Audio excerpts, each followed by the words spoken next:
أعوذ بالله من الشيطان الرجيم.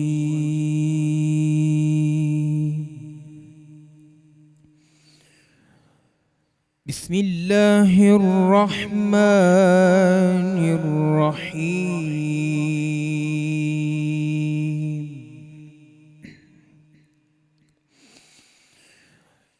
إنا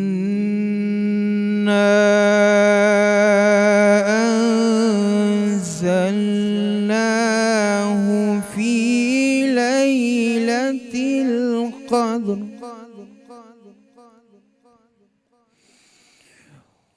وما أدراك ما ليلة القدر. ليلة القدر خير من ألف شهر.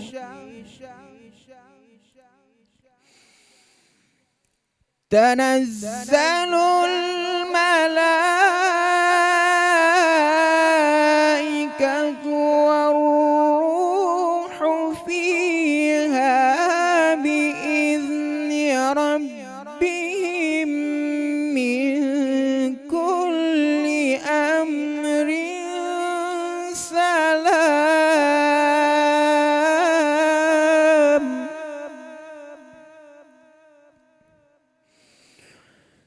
سلام هي حتى مطلع الفجر. تنزل الملائكة والروح فيها بإذن ربهم من كل أمر سلام.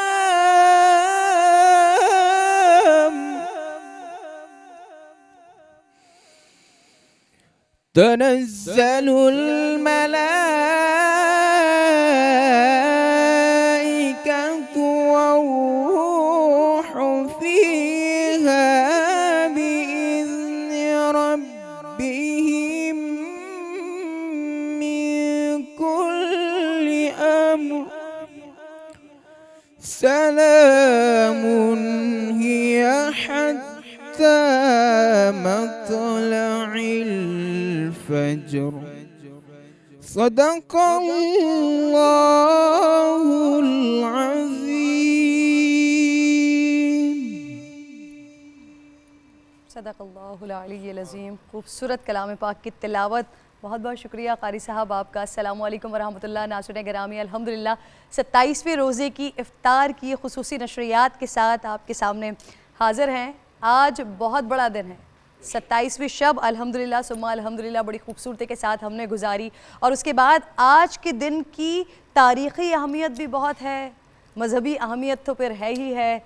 نزول قرآن پاک آج کے دن پہ ہوتا ہے، اور پھر اس کے بعد ایک عرصہ گزرتا ہے، ایک طویل عرصہ گزرتا ہے، اور پھر وہ دن آتا ہے 1947 کا کہ جس کے بارے میں 1400 سال پہلے آقا علیہ السلام فرمایا کرتے تھے کہ یہاں سے مجھے ٹھنڈی ہوائیں آتی ہیں. آج یوم پاکستان کا دن ہے. ناظرین، اللہ رب ذوالجلال کا جتنا شکر ادا کیا جائے، جتنا شکر ادا کیا جائے، الحمدللہ پاک پروردگار تیرا بڑا احسان کہ تو نے ہمیں مسلمان بنایا. ہم تیرے لاکھ لاکھ شکر گزار ہیں کہ تو نے ہمیں رمضان المبارک دیے. تیرا کروڑا کروڑ احسان کہ تو نے رمضان المبارک کے 27 تاریخ کو ہمیں یہ ارض وطن، ہمیں یہ پاک وطن، ہمیں پاکستان دیا، ہمیں پاکستان سے نوازا. لیکن ناظرین گرامی، اب یہ بات یہاں پر ختم نہیں ہو جاتی ہے کہ ہم 27 تاریخ کی، 27 رمضان المبارک کی بات کریں، پاکستان کا نعرہ لگائیں، پاکستان زندہ آباد کہیں اور کہیں کہ آج ہمیں یہ وطن مل گیا. اب احتساب کا وقت ہے ہمارا، اب باری ہے ہماری. اب ہمیں اپنا سوچنا ہے کہ ہمیں یہ پاکستان مل گیا، ہم کیا کر رہے ہیں، ہمیں یہ پاکستان کیسے ملا؟ ذرا سوچئے، ذرا غور کیجئے گا، ذرا فکر کیجئے گا کہ اس وقت شدید گرمیاں ہیں، ہمیں پتہ ہے کہ اس وقت شدید گرمیاں ہیں، اور وہ جو وقت تھا وہ بھی ایسے ہی وقت چل رہا تھا، اگست، شدید گرمیاں ہیں، ہم ذرا روزہ رکھتے ہیں، باہر نہیں نکلتے، پیاس لگتی ہے کیونکہ گرمی لگتی ہے، موسم ایسا ہے۔ اب آپ یہ سوچئے اگست کا مہینہ ہے، رمضان المبارک ہیں، کٹی ہوئی لاشیں ہیں، ٹرینیں ہیں جو نکل رہی ہیں ہندوستان سے اور آ رہی ہیں پاکستان کی جانب، اور اس امید کے ساتھ آ رہے ہیں کہ اولیاء اللہ کی سرزمین ہے یہ پاکستان، جو مسلمانوں کے لیے بنایا جا رہا ہے، جو مسلمانوں کے لیے ہے، وہ معرض وجود میں آ رہا ہے جہاں مولا علی کرم اللہ وجہہ کا قدم موجود ہے، جہاں پر سرحدوں پر حفاظت کرنے والے صدیق اکبر کی سچائی دلوں میں رکھتے ہیں، عمر کا عدل دلوں میں رکھتے ہیں، حضرت عثمان کی سخاوت دلوں میں رکھتے ہیں، مولا علی کرم اللہ وجہہ کی شجاعت دل میں رکھتے ہیں، اور حسنین کریمین کے شہادت کا وہ جذبہ یہ سرحدوں پر حفاظت کرنے والے رکھتے ہیں، اس کے معترف ہیں، اور اسی کو آگے بڑھاتے ہوئے اس ملک عظیم کی حفاظتوں پر مامور ہیں ہمارے لیے۔ یاد کیجئے ذرا ان لمحوں کو، ان تاریخوں کو یاد کیجئے۔ اگر آپ کے گھر میں آپ کے بزرگ موجود ہیں، آپ کے بڑے موجود ہیں، تو آپ ان سے ذرا پوچھئے کہ کیسے یہ ارض وطن، کیسے یہ پاک وطن ہمیں ملا تھا۔ ذرا ان سے پوچھئے، ذرا ان سے سوال کیجئے کہ کیا آج ہم ماشاءاللہ بڑے فخریہ کہہ رہے ہوتے ہیں ہم پاکستانی ہیں، یا بہت ساری جگہوں پر تو ایسے بھی ہوتا ہے کہ ہمیں اس بات پہ فخر ہی نہیں ہوتا، ہم تو بڑا افسوس کر رہے ہوتے ہیں کہ اوہو ہمارے پاس یہ گرین پاسپورٹ ہے جس کی وجہ سے عزت نہیں ہے۔ تو یہ عزت ہمارے اپنے کاموں کی وجہ سے، ہمارے اپنے کرتوتوں کی وجہ سے نہیں ہے، ورنہ جتنی عزت کے ساتھ، جتنی قربانیوں کے بعد یہ وطن عزیز ہمیں ملا ہے، ہم اللہ رب ذوالجلال کے جتنا شکر ادا کریں اتنا کم ہے۔ علماء کرام کا آج ہم سیگمنٹ آغاز کر رہے ہیں ناظرین، آج ہماری ٹرانسمیشن کا آغاز علماء کرام سے ہوگا۔ اس کا ریزن ہے، اس کا مقصد ہے، اس کا مقصد یہ ہے کہ یہ وہ تمام علماء کرام ہیں جو دین کی بات کرتے ہیں، پاکستان کی بات کرتے ہیں، پاکستانیوں کی بات کرتے ہیں، اتحاد کی بات کرتے ہیں، اتحاد بین المسلمین کی بات کرتے ہیں، پاکستان کے امن کے لیے بات کرتے ہیں۔ تو آج یہ علماء کرام ہمارے ساتھ، اسی لیے آغاز سے ہم ان سے بات کریں گے، پاکستان کے لیے بات کریں گے، پاکستان کے لیے دعا کریں گے، اور ہم چاہیں گے کہ ہمارا جو بھی فعل ہو، ہم جو بھی کچھ کریں وہ صرف اور صرف پاکستان کے لیے، پاکستان کے مفاد کے لیے، یہاں کی عوام کے مفاد کے لیے کریں، کہ جتنی مشکل کے ساتھ، جتنی قربانیوں کے ساتھ، جتنی جد و جہد کے ساتھ، جتنی گردنیں کٹ جانے کے بعد یہ ملک حاصل کیا ہے، کیا آج اس وطن کا، اس مٹی کا وقار ہمارے ذہنوں میں، ہماری نظروں میں ایسے ہی ہے جیسے ہم نے حاصل کیا تھا؟ علماء کرام موجود ہیں میرے ساتھ۔ عابد مبارک صاحب، میں آپ کو خوش آمدید کہتی ہوں، یوم پاکستان بہت بہت مبارک آپ کو۔ علامہ قمر حسین نقوی صاحب، آپ کو میں خوش آمدید کہتی ہوں، بہت بہت مبارک ہو آپ کو آج کا جشن آزادی۔ السلام علیکم آصف سعید صاحب، آپ کو بھی میں خوش آمدید کہتی ہوں، اور جشن آزادی کی بہت بہت مبارکباد آپ کے لیے۔ اور یہ ہمارے ساتھ ہمارے چھوٹے سے ننھے اسپارکل، ان کے بارے میں ذرا ہم تھوڑی دیر میں آپ کو بتائیں گے کہ یہ کیا طلسماتی کرشماتی شخصیت، چھوٹی سی شخصیت ہیں، یہ چھوٹے سے بچے ہیں لیکن شخصیت ان کی بہت بڑی ہے۔ فراز صاحب ہمارے ساتھ موجود ہیں، ان کے پاس ہم آئیں گے، لیکن اس سے پہلے میں چاہوں گی ذرا علماء کرام آج پاکستان کے حوالے سے جو ہم بات کا آغاز کریں، یوم پاکستان کے حوالے سے، اس سے بات کا آغاز کریں عابد بھائی۔ بسم اللہ الرحمن الرحیم، الصلاۃ والسلام علیکہ یا رسول اللہ وسلم علیکہ یا حبیب اللہ۔ تمام ہی اہلیان وطن کو جشن آزادی کی بہت بہت مبارک ہو۔ ہم لوگ انگریزی حساب سے تو 14 اگست 1947 کی نسبت سے مناتے ہیں، لیکن اسلامی حساب سے ہم دیکھیں تو وہ خوبصورت لمحات رمضان المبارک کے تھے، اور وہ 27واں روزہ تھا جب ہمیں یہ خوشخبری دی گئی الحمدللہ کہ پاکستان معرض وجود میں آ چکا ہے۔ رمضان سے جس طرح پاکستان کو نسبت ہے، تو پاکستان کو اسی طریقے سے مدینہ طیبہ سے بھی نسبت ہے۔ سبحان اللہ، سبحان اللہ۔ میں نے 27ویں شب میں بھی مختصراً اس بارے میں عرض کیا تھا، میں چاہوں گی کہ آپ اسی کو دوبارہ سے کنٹینیو کریں۔ تو میں عرض کرتا ہوں کہ الحمدللہ ہمارا پاک وطن وہ پاک سرزمین ہے جسے بہت پاک لوگوں نے بنایا ہے۔ بے شک، اس کا جھنڈا بھی پاک ہے، اس کا کلر بھی پاک ہے، ماشاءاللہ، یہ زمین بھی پاک ہے۔ اور یقین مانیے کہ پاکستان سلنسر نکال کر اور آواز کو بڑھا کر بھوں بھوں بھوں بھوں کر کے موٹر سائیکل چلانے کے لیے نہیں بنا تھا۔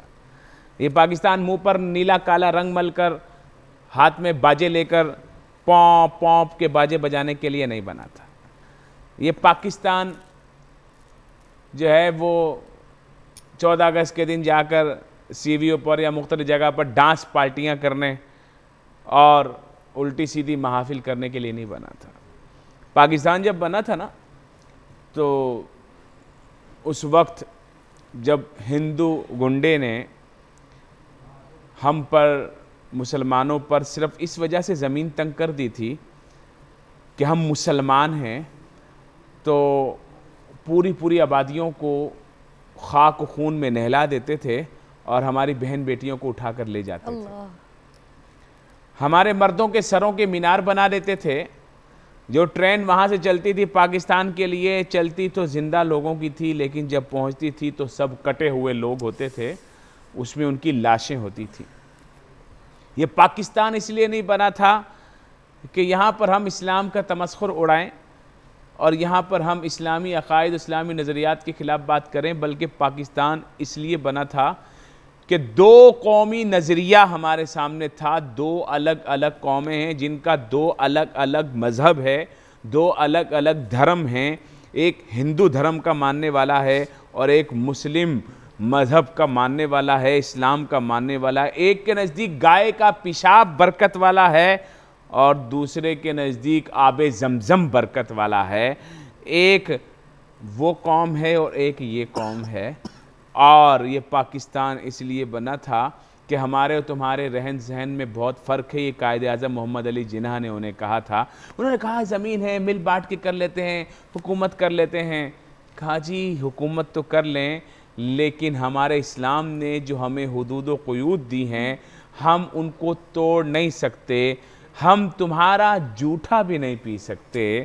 ہم تم سے پاک صاف ہونے میں الگ ہیں، اس لیے ہمارے پاک وطن کا نام بھی پاکستان ہی ہے. یہ پاکستان وہ وطن ہے محترم ناظرین جس کو مدینہ طیبہ سے بہت نسبت ہے. ہمارے عمران خان پرائم منسٹر جو ابھی ہیں، انہوں نے آتے ہی جو بہت خوبصورت باتیں کی تھیں، اس میں ایک خوبصورت بات یہ دعوت تھا کہ ہم ریاست مدینہ بنائیں گے. ریاست مدینہ تو وہ بنا پائے کہ نہ بنا پائے وہ تو آپ سب فیصلہ کریں گے، لیکن بہرحال بات بہت خوبصورت تھی. اس بات کو اس بات سے نسبت کیا ہے وہ میں آپ کو بتاتا ہوں. الحمدللہ ہمارا جو پاکستان ہے اس کا نام ہی مدینہ طیبہ ہے. جب آپ اس کو ٹرانسلیشن کریں گے پاکستان کو translated to Urdu to English, Urdu to عربی، تو عربی میں جو ہے وہ پاکستان کو کہتے ہیں مدینہ طیبہ، کیونکہ پاکستان دو الگ الگ لفظوں کا مجموعہ ہے. ایک کا مطلب پاک ہے، ایک کا نام استان ہے. پاکستان جیسے افغانستان، تاجکستان، قازقستان، ترکمانستان. تو استان کیا ہے؟ استان کہتے ہیں رہنے کی جگہ کو، اور پاک کہتے ہیں طیب کو. پہلا کلمہ طیب مانے پاک. تو ہم جو بچوں کو یاد کراتے ہیں تو وہ میں آپ کو یاد کرا رہا ہوں، یاد کر لیں. پاک کا مطلب ہے طیب اور استان کا مطلب ہے مدینہ. استان عربی میں کہتے ہیں مدینہ، تو مدینہ طیبہ. پاکستان، پاک کا ٹرانسلیشن ہوگا طیبہ اور استان کا ٹرانسلیشن ہوگا مدینہ. تو اس ہمارے وطن کا نام بنتا ہے مدینہ طیبہ. اور مدینہ طیبہ میں دیکھیں ہمارے اختیار کردہ کوڈ نہیں ہے، انٹرنیشنل کوڈ ہمارا اختیار کردہ تو نہیں ہے. ہم جب یو کے کا نمبر ملاتے ہیں تو ملاتے ہیں 0044. ہم جب انڈیا کا نمبر ملاتے ہیں تو ملاتے ہیں 0091. ہم اسی طریقے سے دوسرے ممالک کا جب نمبر ملاتے ہیں تو الگ الگ کوڈز ہیں. لیکن پاکستان کا جب آپ کوڈ پوری دنیا میں کہیں سے بھی ملائیں گے تو آپ ملائیں گے 0092. کہ 92 کیا ہے؟ اللہ رب العزت نے یہ بھی ہمیں انعام عطا فرمایا ہے. مدینہ طیبہ وہ اللہ رب العزت نے جس شہر نبی کو عزت عطا فرمائی، اس شہر نبی کا جو نام ہے وہ مدینہ ہے.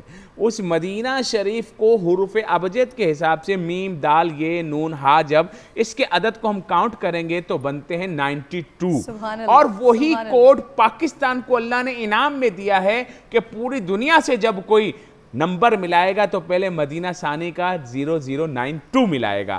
92 کے بعد پھر کنیکٹ ہوگا پاکستان کے اندر.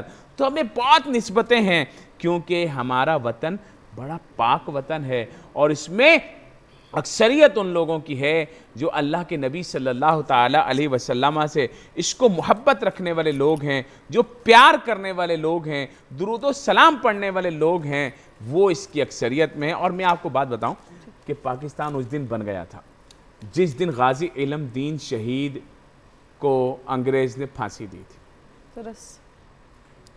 غازی علم دین شہید کو جب پھانسی دی نا، یہ بات ہے 1929 کی، 1929 کو ہی پاکستان بن گیا تھا۔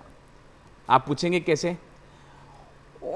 ہماری جو تحریک تھی نا اس میں جان پڑ گئی جب غازی علم دین شہید کے جنازے میں 7 لاکھ لوگوں نے شرکت کی۔ بالکل علامہ اقبال کی گارنٹی پر وہ میت واپس کیا گیا۔ انگریز دینا نہیں چاہ رہے تھے، ان کو پتا تھا یہ تو پاکستان کی موومنٹ جو ہے ایک دم اس کو جو ہے وہ پر لگ جائیں گے، بوسٹ مل جائے گا۔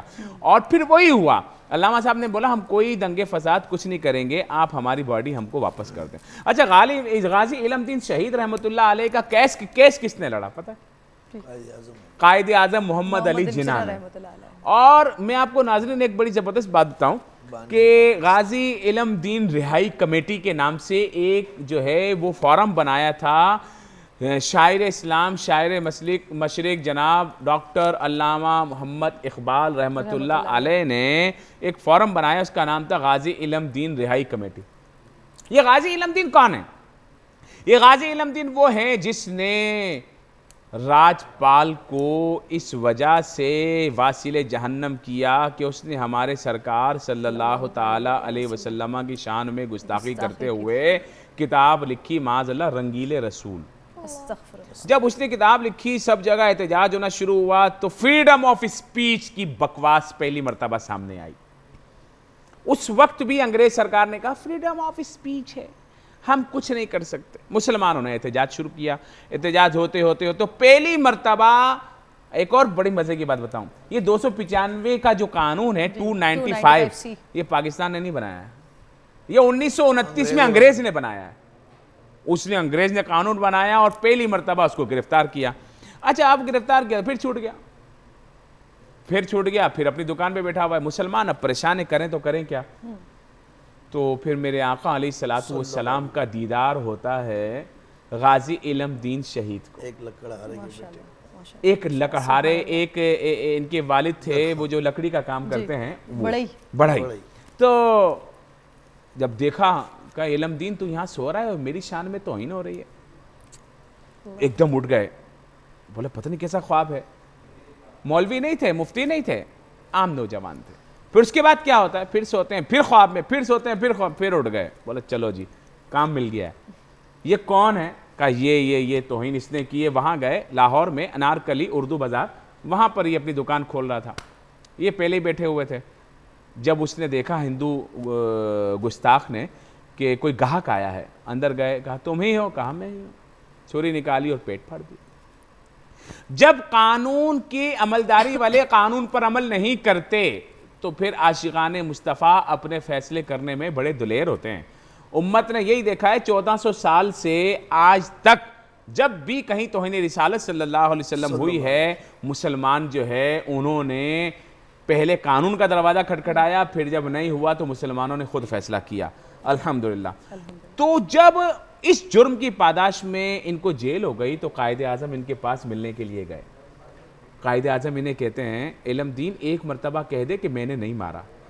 تو کہتے ہیں میں کیسے کہہ دوں میرے قائد میں نے نہیں مارا، میں نے ہی مارا ہے۔ کہا علم دین اس کی کیا وجہ ہے؟ کہا روزانہ سرکار صلی اللہ علیہ وسلم جیل میں مجھ پر کرم فرماتے ہیں اور وہ مجھے فرماتے ہیں علم دین میں تیرا انتظار کر رہا ہوں، میرے گستاخ کو تو نہیں مارا ہے۔ اللہ اکبر۔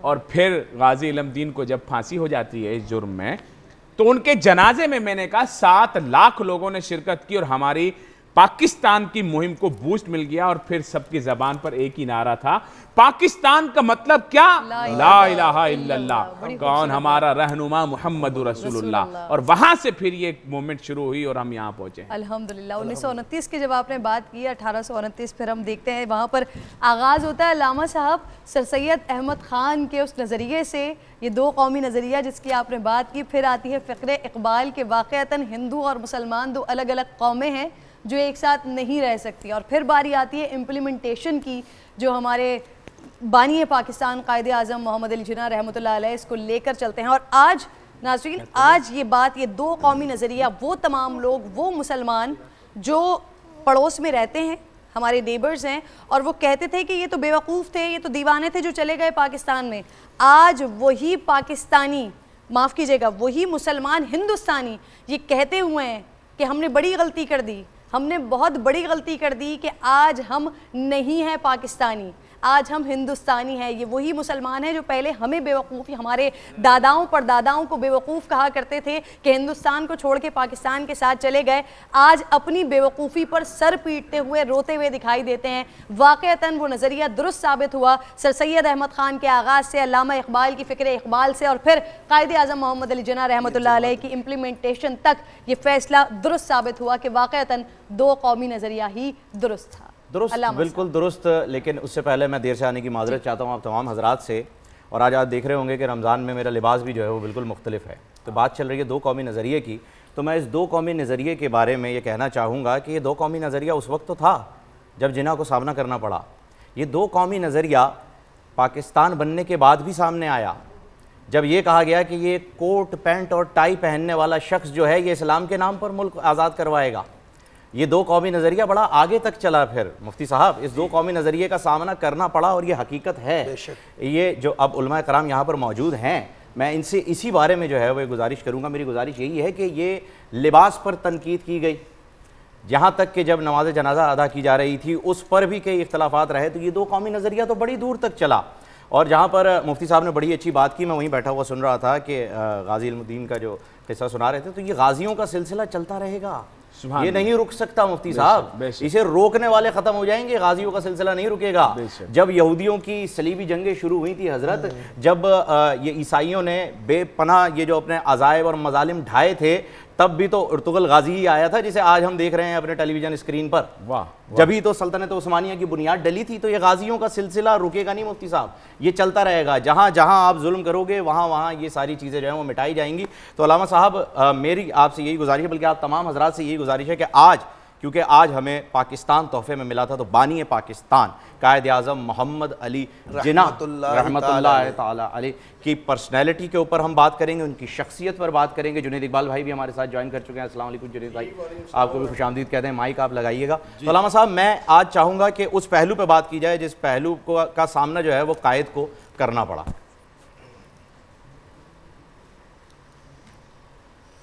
بسم اللہ الرحمن الرحیم. اس میں کوئی شک نہیں ہے کہ میں نے گزشتہ روز بھی عرض کیا تھا کہ مملکت خداداد پاکستان کا وجود ایک عطائے رب ہے، بے شک ایک نعمت الہیہ ہے، اور اس کی ہمیں قدر کرنی چاہیے. اور اگر ہم نے اس کی قدر نہ کی تو ہم اپنا نقصان کریں گے. لیکن دنیا کا ایک نظام ہے، ایک سسٹم ہے، وہ چلتا ہے. بات یہ ہے کہ انسان مختلف دنیا میں مختلف جگہ پر جو ہے وہ آگے بڑھتا رہا، سرحدیں جڑتی رہیں، ملتی رہیں، تقسیم ہوتی رہیں، بڑھتی رہیں. لیکن بات کیا ہے کہ کیا اس کی بنیاد کسی تعصب پر ہونا چاہیے؟ اللہ. کیا اس کی بنیاد انسان دشمنی پر ہونا چاہیے؟ کیا اس کی بنیاد قتل و غارت گری پر ہونا چاہیے؟ کیا اس کے بغیر کوئی معاملات حل نہیں ہو سکتے؟ کیا کفر و شرک کے فتووں کے بغیر کوئی معاملات حل نہیں ہو سکتے؟ انسان اپنے اندر سے اس شدت کو کیوں نہیں نکال دیتا کہ جس کی وجہ سے اچھے معاملات خرابی کی طرف چلے جاتے ہیں؟ واہ واہ. اِنَّا خَلَقْنَاكُم مِّن ذَكَرٍ وَأُنثَىٰ وَجَعَلْنَاكُم مِّن شُعُوبٍ وَقَبَائِلَ. ہم نے مرد اور عورت کو خلق کیا اور مختلف قبیلوں میں. اور دیکھیں یہ ایک اللہ کا نظام ہے، اور نظام چلتا رہا، بڑھتا رہا. جیسے جیسے انسان جو ہے نا وہ آگے بڑھتا رہا ویسے ویسے بڑھتا رہا. قبائل مختلف ہوتے رہے، آبادی بڑھتی رہی، ہوتا رہا سلسلہ. یہ نظام الہی ہے. لیکن خدا کے واسطے اس کی بنیاد کو جو ہے وہ نفرتوں پر نہ رکھو. اس کی بنیاد تشدد پر نہیں ہونی چاہیے. قائد اعظم محمد علی جناح علیہ رحمہ نے علامہ اقبال نے جب یہ تصور پیش کیا تو اس کی بنیاد نفرت نہیں تھی، نہیں تھی، درست. یہ اپنے ذہنوں سے نکال دیں لوگ. ایسا نہیں ہے کہ کسی قوم یا کسی قبیلے یا کسی مذہب یا کسی رنگ سے نفرت کی بنیاد پر انہوں نے یہ بات کی تھی، ایسا نہیں تھا. محبتوں کے ساتھ، امن کے ساتھ وہ اپنے اور اپنی قوم کے ساتھ رہنا چاہتے تھے. حالات ایسے بنے کہ جب ان حالات کے اندر آپ کا حق آپ کو نہیں ملے، آپ کو محروم رکھا جائے، حالات اور زمین آپ پر تنگ کر دی جائے، ماحول ایسا بنا دیا جائے، تو پھر اس ماحول میں ایک آدمی فیصلہ کرتا ہے ہمیں کیا کرنا چاہیے. اب ان فیصلوں کو آپ مذہب اور رنگ کی بنیاد نہ بنائیں. ہر شخص کا حق ہے کہ وہ اپنی بنیاد کے اوپر اپنا دین، اپنا مذہب، اس کا حق ہے. بے شک بے شک. وہ کوئی بھی ہو، اس کو آزادی کے ساتھ حق ہے منانے کا. لیکن کسی دوسرے پر مسلط کرنا، کسی دوسرے پر تھوپنا، کسی دوسرے پر جبر و تشدد کے ساتھ، یہ کوئی نہ اسلام اس کا قائل ہے اور نہ عقل اس کی قائل ہے اور نہ انسانیت و شرافت اس بات کی اجازت دیتی. آپ اپنی بات کیجئے، ہم اپنی بات کرتے ہیں.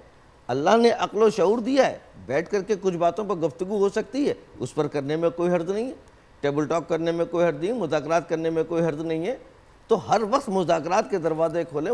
یہ بات صحیح ہے کہ قائد اعظم محمد علی جناح علیہ رحمہ کو جس طرح اذیتیں اور تکلیفیں پہنچائی گئیں، وہ جو اغیار نے پہنچائیں وہ تو پہنچائیں. ان کے سامنے تو ہمارا قائد ایک پہاڑ تھا. ہاں ہاں ہاں واہ بے شک. وہ اس بات سے پریشان نہیں تھے کہ وہ 50 اغیار ایک طرف اور وہ ہمارا قائد ایک طرف. ان کو یہ فکر نہیں تھی کہ ہم انگریز سے کیسے لڑیں گے اور اس سے کیسے بات کریں گے اور اس سے کیسے بات کریں گے. یہ مسئلہ ان کے سامنے نہیں تھا. ان کے سامنے اگر کوئی مسئلہ تھا تو یہ آپس کے معاملات اور آپس کے حالات. درست. اگر ان کو کوئی بات اذیت دے رہی تھی تو اسی جگہ کے اوپر وہ، میں نہیں اپنے زبان سے، میں ان کے احترام میں وہ لفظ ادا نہیں کرنا چاہ رہا جو کتابوں میں وہ لفظ لکھے ہیں. جنید بھائی بیٹھے ہوئے ہیں، یہ دہرا دیں گے، کافر اعظم اور یہ اور وہ مختلف. میں گھن آتی ہے مجھے ان لفظوں سے، دکھ ہوتا ہے مجھے، افسوس ہوتا ہے درست. افسوس کی بات ہے کہ قائد اعظم جیسی شخصیت کے ساتھ. قائد اعظم رحمۃ اللہ علیہ. کیوں؟ اس کا مطلب ایک ایسا طبقہ تھا جس نے شیطانیت اختیار کی، جس نے اس اتحاد کو، محبت کو، اس گلدستے کو تقسیم کرنا چاہا. اور وہی طبقہ آج تک آپ کے درمیان میں موجود ہے جو آپ کے قوم کو، آپ کے ملک کو تقسیم کرنا چاہتا ہے. درست فرما رہے ہیں. اور اس کا کام صرف یہ ہے کہ وہ چھوٹی آپ نے کہا جی میں نے کوٹ پینٹ پہن لیا تو اس پر اعتراض، قائد اعظم کوٹ پینٹ پہنے ہوئے ہیں. ارے بھائی یہ انگریز کا لباس ہے جی. ہیں؟ قائد اعظم نے داڑھی نہیں رکھی تو تم نے اس پر، ارے بھائی داڑھی میں اسلام نہیں ہے. اسلام میں داڑھی، اسلام میں کیا مذاق بنا رکھا آپ لوگوں نے، مطلب اس کو سمجھیں. اسلام اپنے رب کی ربوبیت کو تسلیم کر لینے کا نام ہے. درست. اسلام اپنے رب کی طرف سے آئے ہوئے لوگوں کو تسلیم کر لینے کا نام ہے. اسلام اپنے رب کے بھیجے ہوئے قرآن پر ایمان رکھنے کا نام ہے. سبحان. تو وہ اس پر ایمان رکھنے والا شخص، اگر ایمان نہ ہوتا تو اتنے بڑے فیصلے نہ کرتا. اگر ایمان نہ ہوتا اتنے بڑے جو ہے نا وہ پہاڑوں کو گرا کر کے آگے نہ بڑھ جاتا. تو آج ہمارے پاس اگر یہ کچھ ہے، ہمارے بچوں کو صحیح بات بتاؤ، ہمارے نئی نسل کو گمراہ نہیں کرو، نئی نسل کو غلط بیانی سے کام نہ لو، کتابوں میں کورسوں میں غلط باتیں نہ ڈالو. درست فرما رہے ہیں آپ. وہ ڈالو جس سے محبت جس سے اور محبت، امن کا بھائی جو ہے نا چارہ، وہ جس پرچار میں ہو. اب جو مفاد عامہ کے لیے ہو. اس سے پہلے دیکھیے اس کو آپ کے لیے ضروری ہے. اگر آپ اپنے ملک کی حفاظت چاہتے ہیں تو پھر اسی قیادت پر دوبارہ آپ بھروسہ کریں اور اسی سوچ، اسی فکر اور اسی کے ساتھ ہمیں وابستہ ہونا علامہ چاہیے. صاحب انشاءاللہ اور ان چیزوں کو نکال پاکستان کا مطلب کیا؟ لا الہ الا اللہ، یہی ہمارا ایمان ہے اور ہم اسی چیز سے جو ہے وہ آگے بڑھیں گے. جنید اقبال بھائی نے ہمیں جوائن کر لیا ہے. جنید بھائی میں جانتا ہوں ماشاءاللہ سے آپ کی ٹرانسمیشنز بھی دیکھ رہے ہیں ہم، اور کافی عرصے سے دیکھتے آ رہے ہیں، بہت سینئر ہیں آپ میرے ماشاءاللہ سے. لیکن میں نے ہمیشہ یہ دیکھا ہے کہ آپ کی جب بھی کوئی ٹرانسمیشن ہوتی ہے، جب بھی کوئی شو ہوتا ہے، تو آنے والے جو نئے ٹیلنٹ کو جو ہے آپ بڑا شدید موقع دیتے ہیں، آگے بڑھاتے ہیں اور انہیں سنتے بھی ہیں بہت اچھے طریقے سے. آج ہمارے ساتھ بڑے ہی زبردست حافظ صاحب موجود ہیں. اس سے پہلے کہ میں آپ کی جانب آؤں، حافظ ملک فراز جو ہیں ان سے پاکستان کے بارے میں جو ہے وہ تاثرات ان کے جاننا چاہیں گے، اور میں یقین کرتا ہوں آپ بھی یہی چاہیں گے کہ پہلے حافظ ملک فراز صاحب ہی جو ہیں وہ. اعوذ باللہ من الشیطان الرجیم، بسم اللہ الرحمن الرحیم. اللہ تبارک و تعالیٰ کا بڑا احسان ہے کہ اس نے ہمیں اس بابرکت ملک سے نوازا ہے، ایک پیارا وطن دیا ہے، ایسا وطن جس میں ہر چیز موجود ہے. تو میں آپ کو سب سے پہلے یہ بتاتا چلوں کہ اسلام میں تلوار نام ہے انصاف کے قیام کا. آج اگر آپ دیکھیں تو یہ پرفتن دور ہے، تو اس میں ہم نے کس طرح ڈٹ کر مقابلہ کرنا ہے. تو اسلام میں تلوار نام ہے انصاف کے قیام کا، جالوت اور تالوت کے مارکے کا. میرے آقا کریم حضور اکرم صلی اللہ علیہ وسلم کے مدینہ منورہ میں تشریف فرما ہونے کا. تو میں آپ کو یہ بتاتا چلوں کہ تاریخ اسلام کا ایک مشہور واقعہ ہے کہ جب ہندوستان میں ایک عورت پر ظلم و ستم ہو رہا تھا، تو اس عورت نے راجہ دہر اس عورت پر ظلم و ستم ہو رہا تھا، تو جب اس پر ظلم و ستم ہوا تو اس نے محمد بن قاسم کو آواز دے کر یہ کہا، کیا کہا کہ اٹھ جاگ محمد بن قاسم، اسلام نے آج پکارا ہے، گنگا پار اس داہر نے تیری غیرت کو للکارا ہے. اور مسجد اقصی روتی ہے، بابری مسجد کہتی ہے، ان گاماتا کے چیلوں نے میرا آنچل کھینچ اتارا ہے. تو اللہ تعالیٰ سے دعا ہے اللہ تعالیٰ ہمیں محمد بن قاسم جیسے لوگ عطا فرمائے. آمین. اور ہم الحمدللہ ہم پاکستانی ہیں اور پاکستان ہمارا ہے، اور پاکستان کا مطلب ہے لا الہ الا اللہ، اور کون ہمارا رہنما محمد الرسول اللہ صلی اللہ بہت تعالیٰ شکریہ. علیہ وسلم. حافظ ملک فراز ہمارے ساتھ تھے، بہت بہت شکریہ آپ یہاں پر آئے. اور ماشاءاللہ سے جنید بھائی حافظ بھی ہیں اور اس کے ساتھ ساتھ عالم بھی ہیں، اور میرے خیال میں ایک سال میں جو ہے وہ ان کا کورس کمپلیٹ ہو جائے گا. 9 سال کی عمر میں ماشاءاللہ حفظ کیا، اور اس کے بعد اب جو ہے وہ عالم کا کورس ماشاءاللہ اور کمپلیٹ ہونے والا ہے. اور اس سے پہلے کہ میں دیگر مہمانوں سے بھی تعارف کرواؤں، آج میرے لیے بڑی مختلف بات ہے، کیونکہ نارملی جنید اقبال اور میں کبھی بھی مختلف چینلز پر ہوتے ہیں، شوز میں ہوتے ہیں، یوم پاکستان کا دن ہو یا پھر قائد اعظم محمد علی جناح رحمۃ اللہ علیہ کے حوالے سے بات کریں، تو ہم ایک ساتھ مہمانوں کے نشست پہ ہوتے ہیں اور ہمارے سامنے سوال کرنے والے لوگ موجود ہوتے ہیں. تو آج مختلف سچویشن ہے کہ میں میزبانی پر ہوں، آپ ماشاءاللہ مہمان کی صورت میں ہے، تو یقیناً آج زیادہ مزہ آئے گا آپ سے زیادہ سننے میں.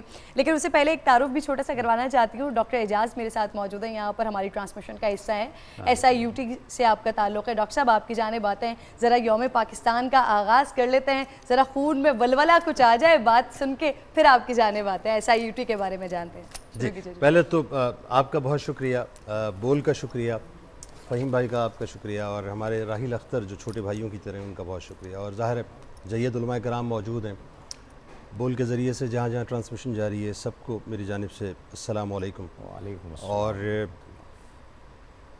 بات یہ ہے کہ آج کا جو دن ہے خاص طور پہ، ویسے تو ظاہر ہے 27ویں شب گزر چکی، یہ جو دن ہے نا بنیادی طور پہ، یہ دن کرن ایکچولی تجدید عہد وفا کا دن، تجدید عہد وفا.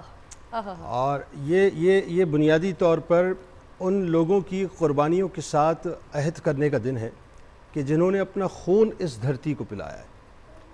میرا ماننا یہ جو دن ہے نا یوم پاکستان کا، دیکھیں لارڈ ماؤنٹ بیٹن نے تو 14 اگست طے کی تھی نا، قدرت نے 27 رمضان طے کی. ہاں سبحان اللہ. ٹھیک ہے، سبحان قدرت نے 27 رمضان طے اللہ تعالیٰ کی جانب سے تحفہ ملا ہاں ہے 27 رمضان طے کی. قدرت نے جمعے کا دن طے کیا ہے، سبحان اللہ. قدرت نے رمضان المبارک کو چنا ہے. قدرت نے اس پاکستان کی بنت رمضان المبارک کے ساتھ اور 27ویں شب کے ساتھ رکھی ہے. اچھا، ایک طرف تو ظاہر تحفہ خداوندی قرآن کا نزول ہو رہا ہے، اور دوسری طرف اللہ کی طرف سے یہ پاکستان کی صورت میں ایک تحفہ ہمیں عطا ہوا. اور میں پاکستان کو اب مجھے کوئی ریجٹ کہے، کوئی مجھے آرتھوڈاکس کہے، کوئی مجھے دقیانوس کہے، سو واٹ کہتے رہے، مجھے اس کی کوئی غرض نہیں. یہ پاکستان دراصل رسول کریم صلی اللہ علیہ وآلہ وسلم کا حکم ہے. یہ محبت رسول صلی اللہ علیہ وآلہ وسلم ہے، یہ حکم مصطفیٰ صلی اللہ علیہ وآلہ وسلم ہے. اور علامہ قمر صاحب تشریف فرمائے، میرے بزرگوں کی طرح ہیں، ان کو پتہ ہے میں اس موضوع پہ بڑا بلنڈ بات کرتا ہوں. یہ خواہش مصطفیٰ صلی اللہ علیہ وآلہ وسلم ہے. اس خواب کا بھی پھر تذکرہ اچھا اب کیوں، اب میں بتاتا ہوں نا آپ کو کیا ہے. دیکھیے ان کو کیا معلوم تھا کہ جس وقت وہ ڈائلنگ کوڈ دے رہے تھے یو این او ہے نا، تو وہ ہندوستان کو انہوں نے دیا 0091 اور پاکستان کو دیا 0092. ان کے تو خواب و خیال میں یہ بات نہیں ہوگی صاحب کہ انہوں نے کیا دیا ہے. ایکچولی انہوں نے نہیں دیا ہے، قدرت نے ان سے یہ کام لیا ہے.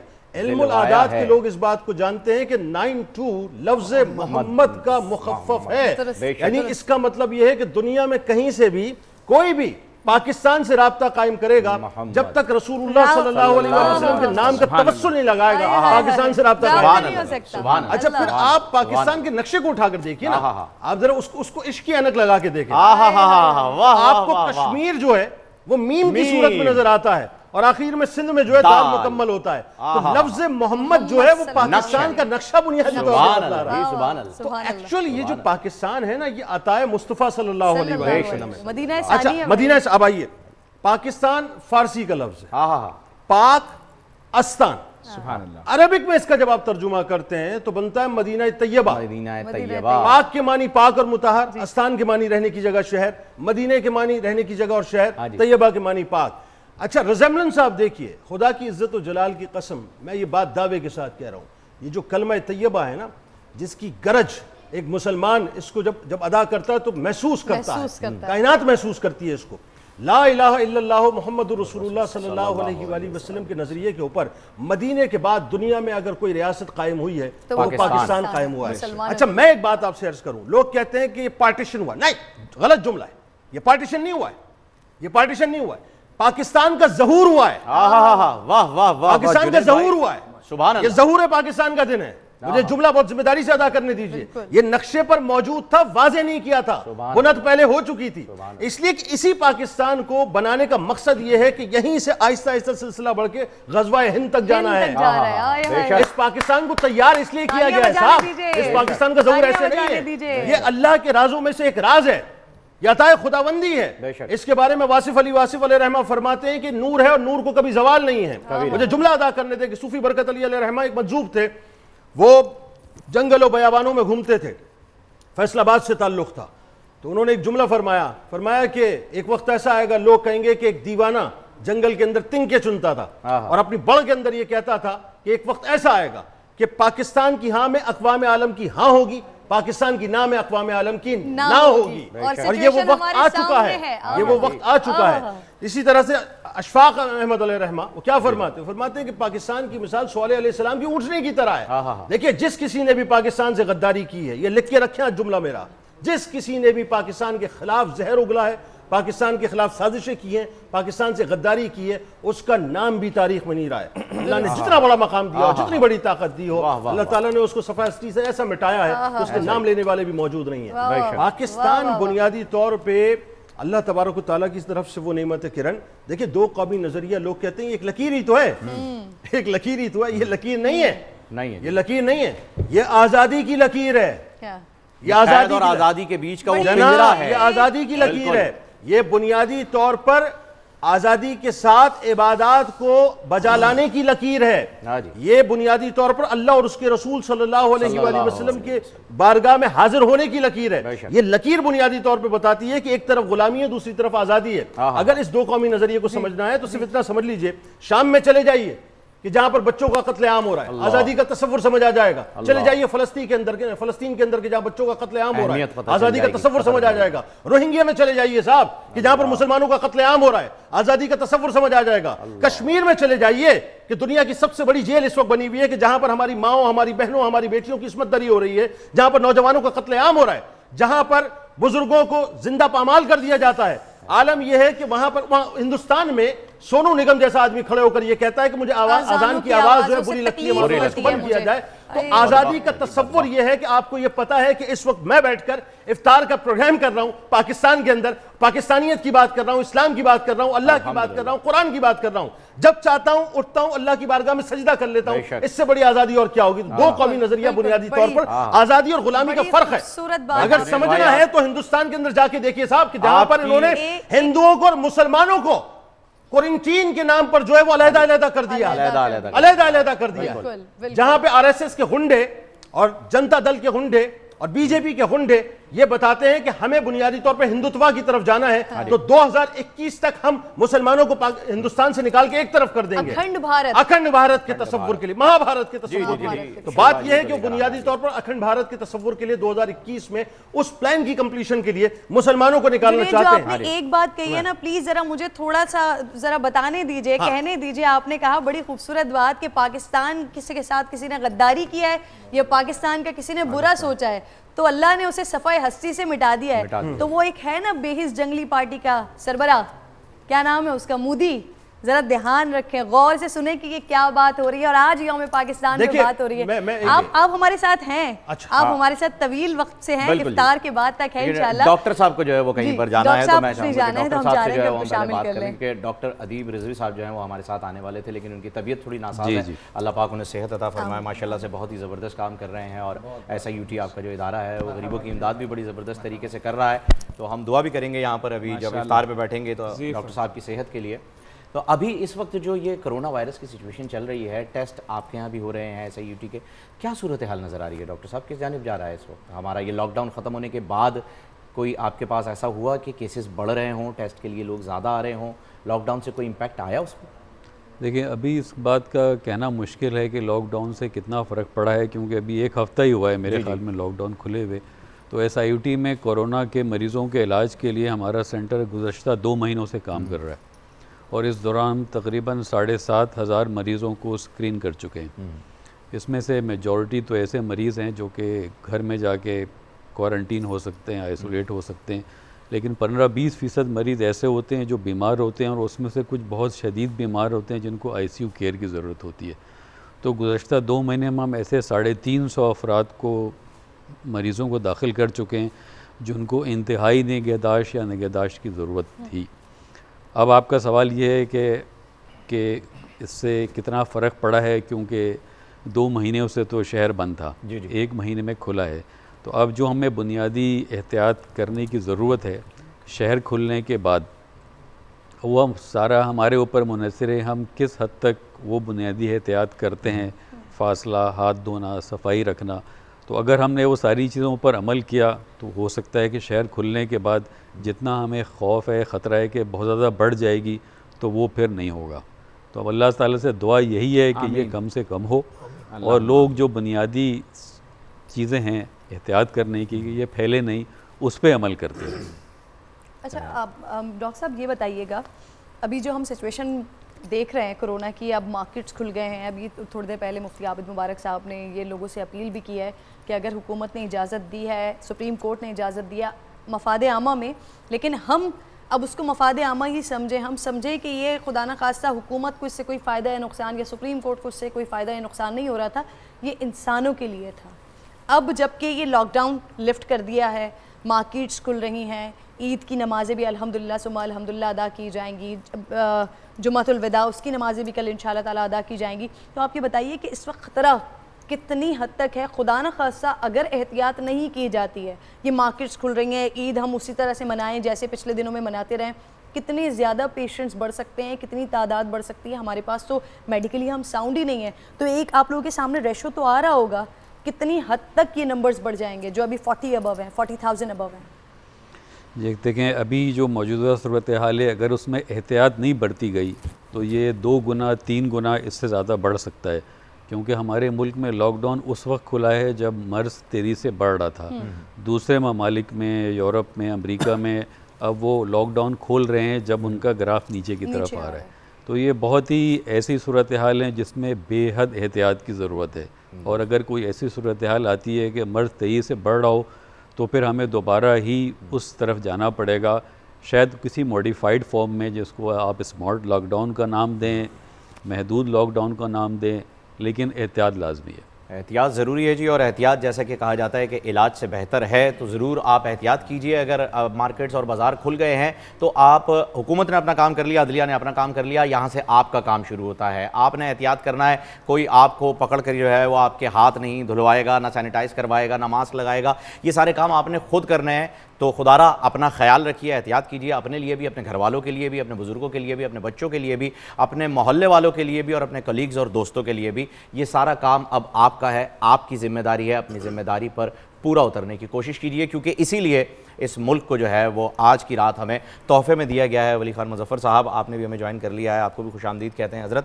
تو آج کے اس موقع پر، اچھا ڈاکٹر صاحب جا رہے ہیں؟ ڈاکٹر صاحب بہت بہت شکریہ آپ کا، آپ آئے۔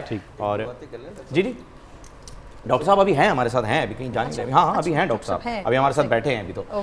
تو میں یہ جاننا چاہوں گا ولی خان مظفر صاحب کہ ایسا کیا جذبہ تھا وہ، مطلب ایک منظر ہوگا نا جنید بھائی، لاکھوں لوگ کٹ رہے ہیں، اللہ، لاشیں ٹرینوں سے، ٹرینیں بھری ہوئی آ رہی ہیں لاشوں سے، لیکن وہ جذبہ ختم نہیں ہو رہا ہے کہ جی بن کے رہے گا پاکستان، بن کے رہے گا پاکستان، بن کے رہے گا پاکستان، بٹ کے رہے گا ہندوستان۔ جی میں مولانا صاحب سے پوچھ رہا ہوں کہ میں کہہ رہا ہوں کہ کیا جذبہ تھا وہ، اور تاریخ لوگ بتاتے نہیں ہیں، تاریخ بتانی چاہیے، تاریخ بتانی چاہیے۔ اور اسی لیے میں آج کے موقع پر یہ غنیمت جان کر آپ لوگوں کی یہاں پر موجودگی، میں اس تاریخ پر ہی بات کرنا چاہتا ہوں کہ اس جذبے کو دوبارہ اجاگر کرنے کا وقت آ گیا ہے حضرت، کہ لوگوں نے اپنی جانیں گنوائی ہیں، ہماری ماؤں بہنوں نے اپنی عزتیں گنوائی ہیں اس ملک کو حاصل کرنے کے لیے۔ وہ جو ٹرینیں بھری بھری لاشوں سے آتی تھیں، انہیں لوگوں نے اٹھایا ہے، ان ٹکڑوں کو، ان لوتھڑوں کو اٹھا کے دفنایا ہے، تب جا کے ہمیں یہ ملک ملا ہے جس کا آپ مذاق اڑاتے ہیں کہ گرین پاسپورٹ کی کیا اہمیت ہے بھائی، الگ سے لائن لگ جاتی ہے اس کی، تو بھائی صاحب ہمارے لیے ہے،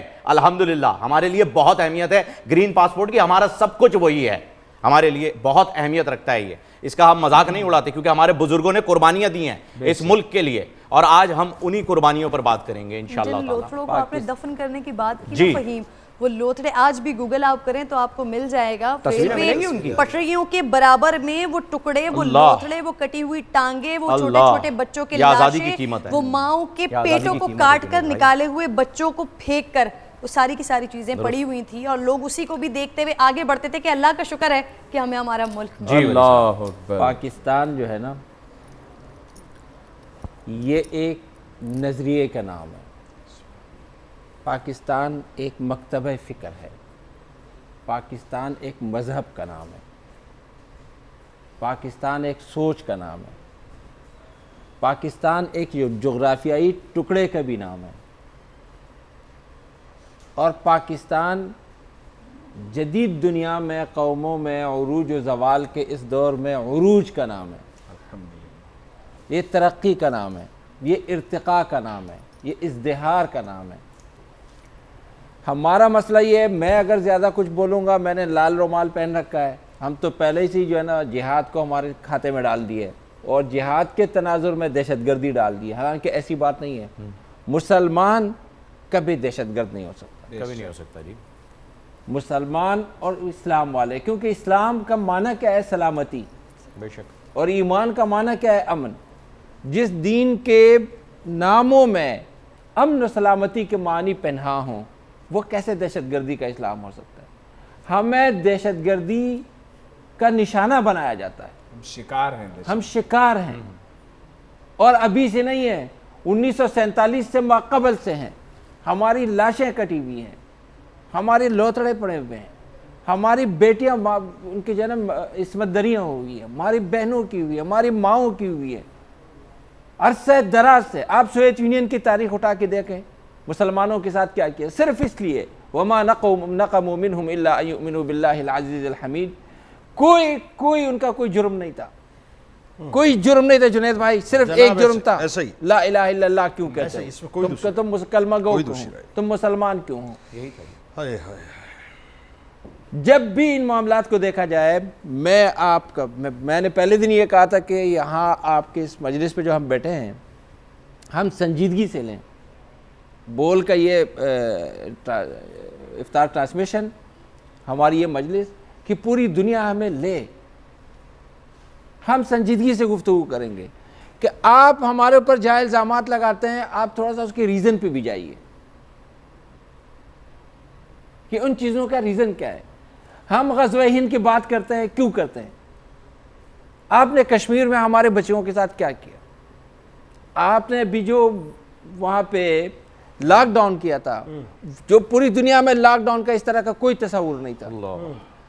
ہم نے کب کہا کہ ہم ہندوستان کے جو ہے نا وہ ختم کر دیں گے، صفحہ ہستی سے مٹا دیں گے، یا وہاں کے انسانوں کے ہم دشمن ہیں؟ اللہ لیکن آپ کیوں مجبور کر رہے ہیں؟ میرا نوجوان کیا کرے گا، کہاں جائے گا؟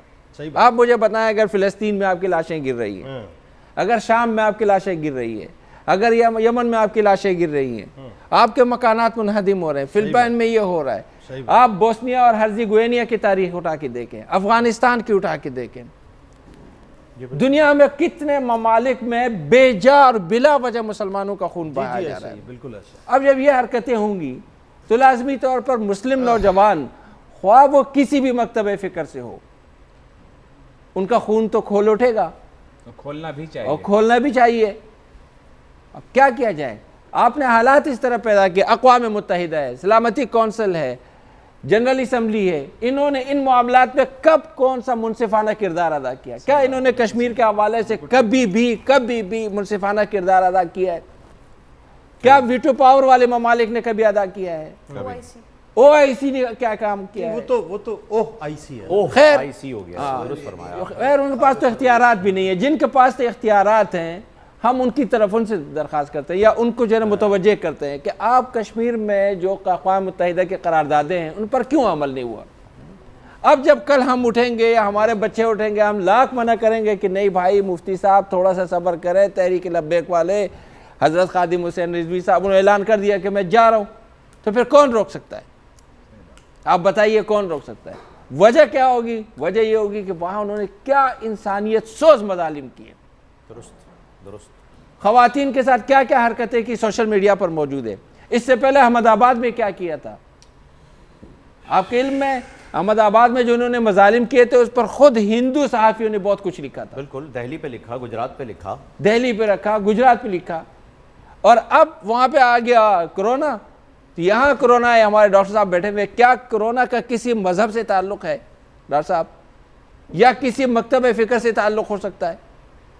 اب وہ انہوں نے وہاں کرونا کو مسلمانوں کے ساتھ باندھ دیا، انہوں نے جلوس کیے تھے، مجلسیں کی تھی، اس کی وجہ سے ہاں پھیلا دیا۔ اب آپ مجھے بتایا کہ مودی جیسا پاگل اس زمانے میں پاگل کہوں گا آنیر، کہ ایسے ایسے بیوقوف اس زمانے میں لوگوں کے حکمران بنے ہوئے ہیں، اس طرح کی جنونی، درست، ان کو کوئی عقل نہیں ہے کہ آج کی دنیا میں انسانوں کی سیاست کیسے کی جاتی ہے، اخلاقیات کیا ہوتی ہیں، بین الاقوامی اخلاقیات کیا ہوتی ہیں، سفارتی تعلقات کیسے ہوتے ہیں، اور آپ جو ہے دھڑا دھڑ کبھی مسلمانوں کو مار رہے ہیں، کبھی گالیوں پہ گالیاں دے رہے ہیں، کبھی وہ قوانین پاس کر رہے ہیں کہ جو قوانین نامعقول ہیں، کبھی مسلمانوں کے اوپر الزامات لگا رہے ہیں۔ تمہارا یار بارہ مولا ہے یا کیا ہے؟ بارہمولہ، بارہمولہ کشمیر۔ جی جی، نہیں وہ بھی وہ جب اس میں لوگ ان کے مارے گئے تھے، وہ ایک چھوٹی سی بچی انہوں نے کہا تھا کہ پلوامہ میں، یار تمہارے اپنے سیکورٹی کے مسائل ہوں گے، تو اب بہت بڑا ملک ہے، لوگ کسی کو مارتے ہوں گے، ہر ملک میں ہوتے ہیں، ہمارے ملک میں ہمارے بچے بعض مرتبہ ہمارے سیکورٹی فورسز کے خلاف کھڑے ہو جاتے ہیں۔ درست فرمایا۔ اور پھر وہ جو جس بات کا تذکرہ میں نے کیا تھا وہاں پر ہندوستان میں ہوا یہ تھا کہ ایک مولوی صاحب کو اٹھا لیا تھا کہ اجتماع انہوں نے کروایا اور اجتماع کی وجہ سے کورونا پھیلایا ہے پورے بھارت میں، یعنی کہ غالباً 52 صوبے ہیں، اور اس میں پورے کے پورے میں مولویوں نے اجتماع کیا اور پھر اس کے بعد اس کو پھیلا دیا۔ یہ نیچ سوچ ہے، یہ میں اس طبقہ پہ ہے۔ کرن اتنا ہی کہوں گا کہ جیسے مکہ مکرمہ اور مدینہ منورہ کہ مکہ کے مشرکین نے اہل ایمان کو نکال دیا تھا 1947 میں، اسی طرح ہندوستان کے مشرکین نے مسلمانوں کو نکالا بھی، مارا بھی، ان کے املاک بھی چھینے، ان کے املاک کو جلایا بھی، ان کو نقصان بھی پہنچایا، اور پھر ایک وقت آیا کہ وہ مدینہ کامیاب ہوا اور اس نے پھر اس مکے کو فتح کیا، اور پھر انہوں نے اعلان کیا لا تثریب علیکم اليوم، ہم بھی یہی کریں گے، اور یہ ایک دن یہ غزوہ ہند ہو کے رہے گا، اور یہ پاکستان یہ ہندوستان کو فتح کر کے رہے گا۔ میں بالکل اسی پر میں آصف سعید صاحب آپ سے بات کرنا چاہوں گا، پھر جنید بھائی جو ہیں انہیں تو اس موضوع کے اوپر اتنا عبور حاصل ہے کہ ان کے مقابلے میں تو جو ہے وہ پھر کہتے ہیں نا سمندر کو کوزے میں بند کرنا، تو ہم تو جنید بھائی کے پاس آئیں گے۔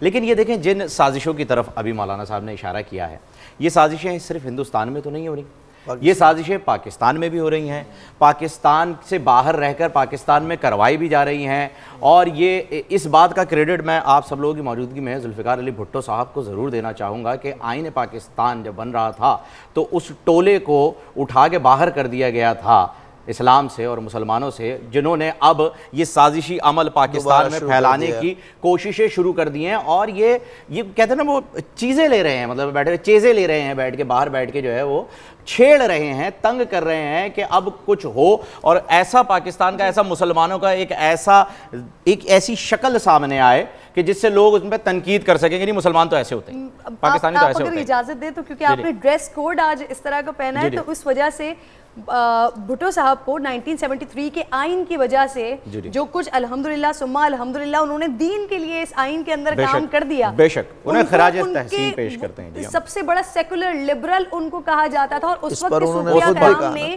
ان کو ولی اللہ بھی کہا ہے. بالکل اس بات پہ بسم اللہ الرحمن الرحیم, بے شک اس بات پہ سلام پیش کرتے ہیں. انہوں نے ایسا قانون پاس کروایا جس نے 100 سال کے مسئلے کو حل کیا. الحمدللہ ثم الحمدللہ. بسم اللہ الرحمن الرحیم. تمام حضرات نے بڑی عمدہ گفتگو فرمائی ہے.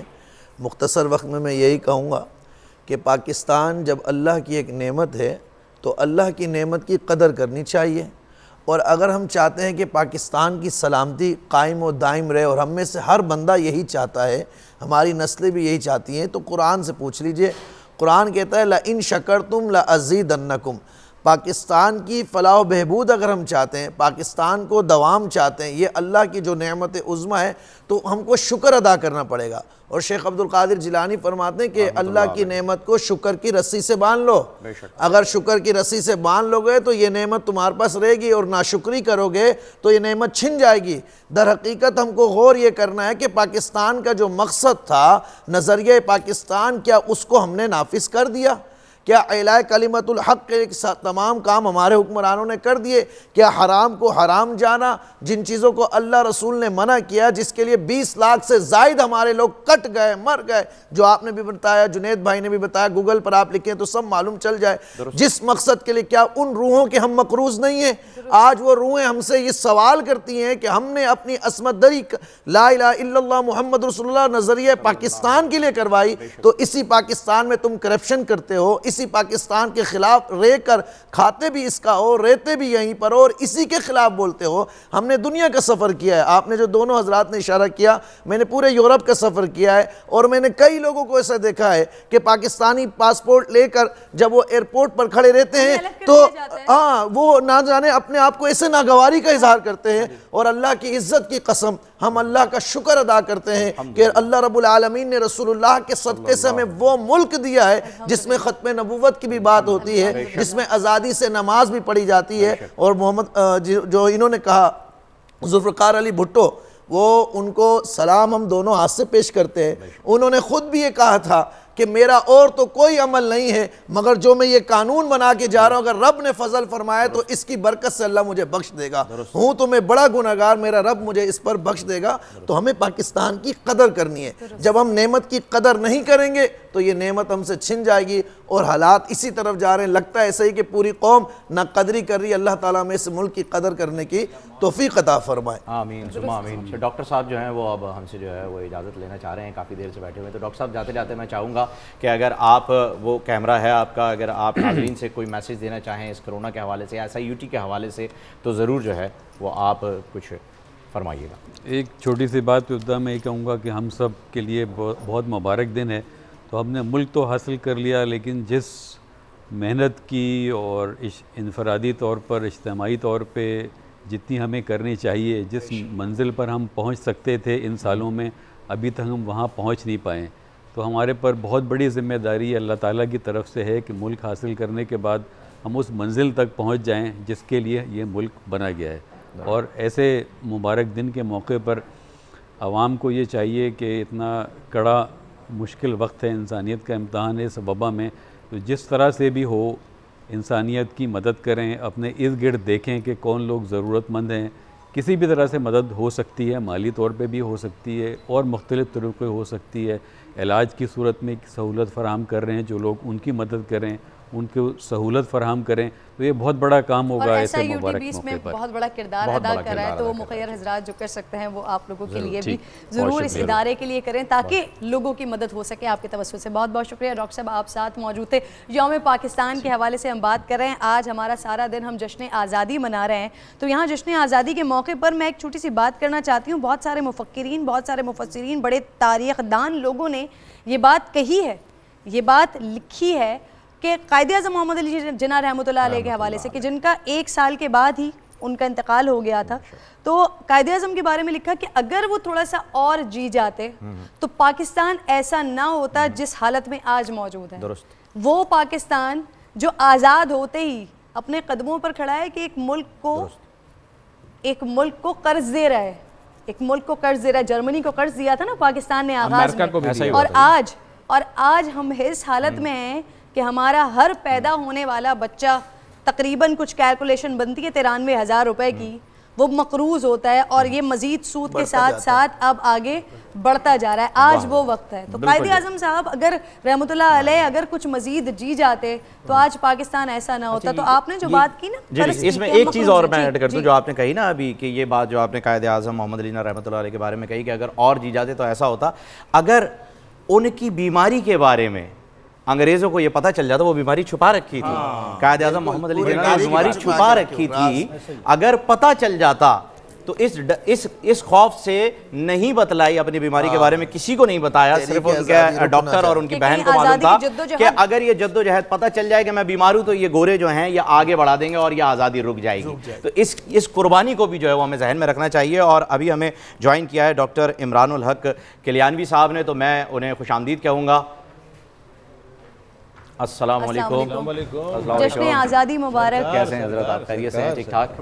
جب تک آپ کے مائک لگ رہا ہے تب تک میں جنید بھائی کی جانب آ جاتا ہوں کہ جنید بھائی ایسے ملا ہے پاکستان، کس موضوع پہ کلام؟ اتنے سارے موضوعات چھیڑے ہوئے، سر موضوع تو چھوڑ دیں، سارے موضوع چھوڑ دیں، میرے سارے اینٹینے کھلے، صرف پاکستان، صرف پاکستان، صرف پاکستان ہے آج، سب چھوڑ دیں۔ نہیں پاکستان سے صرف پاکستان۔ جنید میں چاہ رہی ہوں کہ جو انہوں نے بات کی نا مقروض ہونے کی، تو جو وہ مقروض ہم ہیں کہ ہم قائد اعظم کا وہ قرض جو قائد اعظم نے ہم پر رکھا ہے کہ ہم نہیں اتار سکتے۔ دیکھیے مسئلہ پتہ ہے، کیپیسٹی نہیں ہے ہمارے اندر۔ وہ ہے نا کہ اے وطن یہ کیسے دھبے در و دیوار پر ہیں، کس شقی کے تماچے تیرے رخسار پر ہیں، اے وطن یہ تیرا اترا ہوا چہرہ کیوں ہے، غرفہ و بام و شبستہ میں اندھیرا کیوں ہے، درد پلکوں سے لہو بن کے چھلکتا کیوں ہے، ایک سانس پہ تنقید کا پہرا کیوں ہے، کس نے ماں باپ کی سی آنکھ اٹھا لی تجھ سے، اے وطن چھین لی کس نے تیرے کان کی بالی تجھ سے۔ دیکھیے قائد اعظم محمد علی جناح رحمۃ اللہ علیہ کی مثال ہم دے دیتے ہیں، بے شک قائد کے قاف کو سمجھ نہیں سکتے، اوقات ہی نہیں ہے، اوقات ہی نہیں ہے۔ نہیں ہے جی، میں آپ کو سچ بتاؤں، اچھا تعریف وہ ہے جو دشمن کرے۔ اب سنیے جملہ، اور یہ تاریخی جملہ میں آپ کو بتلا رہا ہوں کہ نہرو کی بہن نے ایک مرتبہ ایک جملہ کہا تھا کہ اگر مسلم لیگ کے پاس 100 گاندھی ہوں، 100 نہرو ہوں اور 100 پٹیل ہوں، اور ہمارے پاس صرف کانگریس میں ایک قائد اعظم ہوتا، محمد علی جناح ہوتا، تو ہم پاکستان کبھی بننے نہیں دیتے۔ اس کا مطلب یہ ہے کہ ایک قائد اعظم جو ہیں وہ سینکڑوں گاندھیوں پر، سینکڑوں پٹیلوں پر، سینکڑوں نہروؤں پر بھاری تھے۔ اچھا جو بات قربانیوں کی ہو رہی تھی، اور مولانا جو ہیں وہ اسلامو فوبیا کی بات کر رہے تھے، اب یہ اتنے سارے موضوعات ہیں، اس پہ بات ہونی چاہیے۔ دیکھیں قربانی، پرابلم ہماری سب سے بڑی کیا ہے کہ آج ہم بچوں کو کتب میں قربانیاں پڑھا ہی نہیں رہے، بالکل نہیں پڑھا۔ ہم صرف روا روی میں ایک جملہ ان کو بولتے ہیں، کہتے ہیں کہ جی اس جملے کو پڑھ لو کہ 20 لاکھ جانوں کے نذرانے پیش کیے ہیں۔ 20 لاکھ جانوں کے نذرانے کرن تھے کیا یہ کسی نے پوچھا، کسی نے بتایا؟ بتانے والے بتاتے نہیں، پوچھنے والے پوچھتے نہیں۔ صرف 52 لاکھ مشرقی پنجاب سے ہجرتیں ہوئی ہیں، 52 لاکھ۔ اس وقت انتہا پسند ہندو، اس وقت کے انتہا پسند سکھ، اس وقت ان کی پولیس، ان کی اسٹیٹ اپنی تمام تر مشینری کے ساتھ، تمام تر ہتھیاروں کے ساتھ، تمام تر مشین گنز کے ساتھ، نیزوں کے ساتھ، تلواروں کے ساتھ، تیروں کے ساتھ، بموں کے ساتھ، اسٹین گنوں کے ساتھ، برین گنوں کے ساتھ مسلمانوں کے خلاف تھے، اور عالم یہ تھا کہ مسلمان جہاں ملتے تھے ان کو چیر دیا کرتے تھے۔ مسجدوں کے اندر قرآن پاک کے اوراق کو جلایا گیا۔ یہ پارٹیشن کے بعد کی میں آپ کو بات کر رہا ہوں، عورتوں کے پیٹ میں بتا رہا ہوں، اب سنیے مجھ سے ذرا، یہ پاکستان کی تاریخ ہے، یہ جانی چاہیے لوگوں تک کہ مسجدوں کے اندر قرآن پاک کے اوراق جلائے گئے، قرآن پاک کے اوراق میں سود سلف لائے گئے، رسول کریم صلی اللہ علیہ وآلہ وسلم کی توہین کی گئی، ان کی تضحیک کی گئی ببانگ دہل۔ آج اس پاکستان کے اندر میں یہ دعوے سے جملہ ادا کر رہا ہوں کہ رسول کریم صلی اللہ علیہ وآلہ وسلم کی ناموس پر بات آ جائے، خدا کی عزت و جلال کی قسم 22 کروڑ لوگ کھڑے ہو جائیں گے ناموس رسالت پر اپنی جانیں قربان کرنے کے لیے۔ اور وہاں عالم یہ تھا کہ ناموس رسالت کا معاملہ تھا اور مسلمان اس وقت بول نہیں پاتا تھا۔ مساجد کے اندر سور چھوڑے گئے، مساجد کے اندر کتے چھوڑے گئے۔ یہ پارٹیشن کی بات کی میں آپ کو بات بتا رہا ہوں۔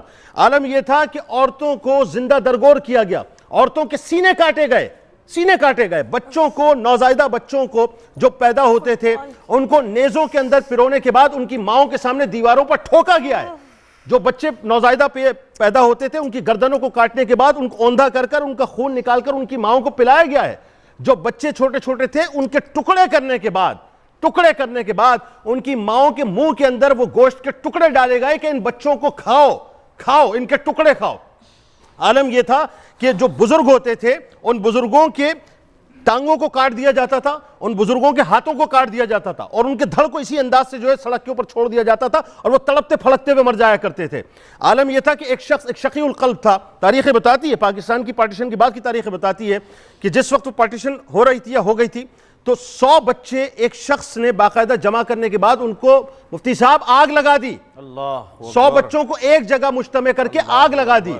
یعنی یہ عالم تھا کہ بچوں کو ان کی ماؤں کے سامنے کاٹ دیا جاتا تھا۔ عورتوں کی عصمت دری کا معاملہ سن لیں، میری آپ کی مائیں بہنیں، میری آپ کی مائیں بیٹیاں، یعنی فہیم بھائی سنیں جملہ نہیں، یہ آپ کے بچوں تک تاریخ جانی چاہیے۔ یہ بڑے حوصلے کی بات ہے۔ یہ جو پاکستان ہے نا، یہ بھمبوڑنے کی شے کا نام نہیں ہے، اسے گالیاں دیتے ہیں نہیں، سنیں مجھ سے، یہ پاکستان جو ہے لوٹنے کا نام نہیں ہے۔ یہ پاکستان وہ جگہ نہیں ہے کہ جہاں پر آپ اپنی نسلوں کو ایلیٹ کلاس میں پروان چڑھائیں، 2% اشرافیہ جو ہے اس پاکستان کے اوپر رول کرے، اس کے جسم کو بھمبوڑے۔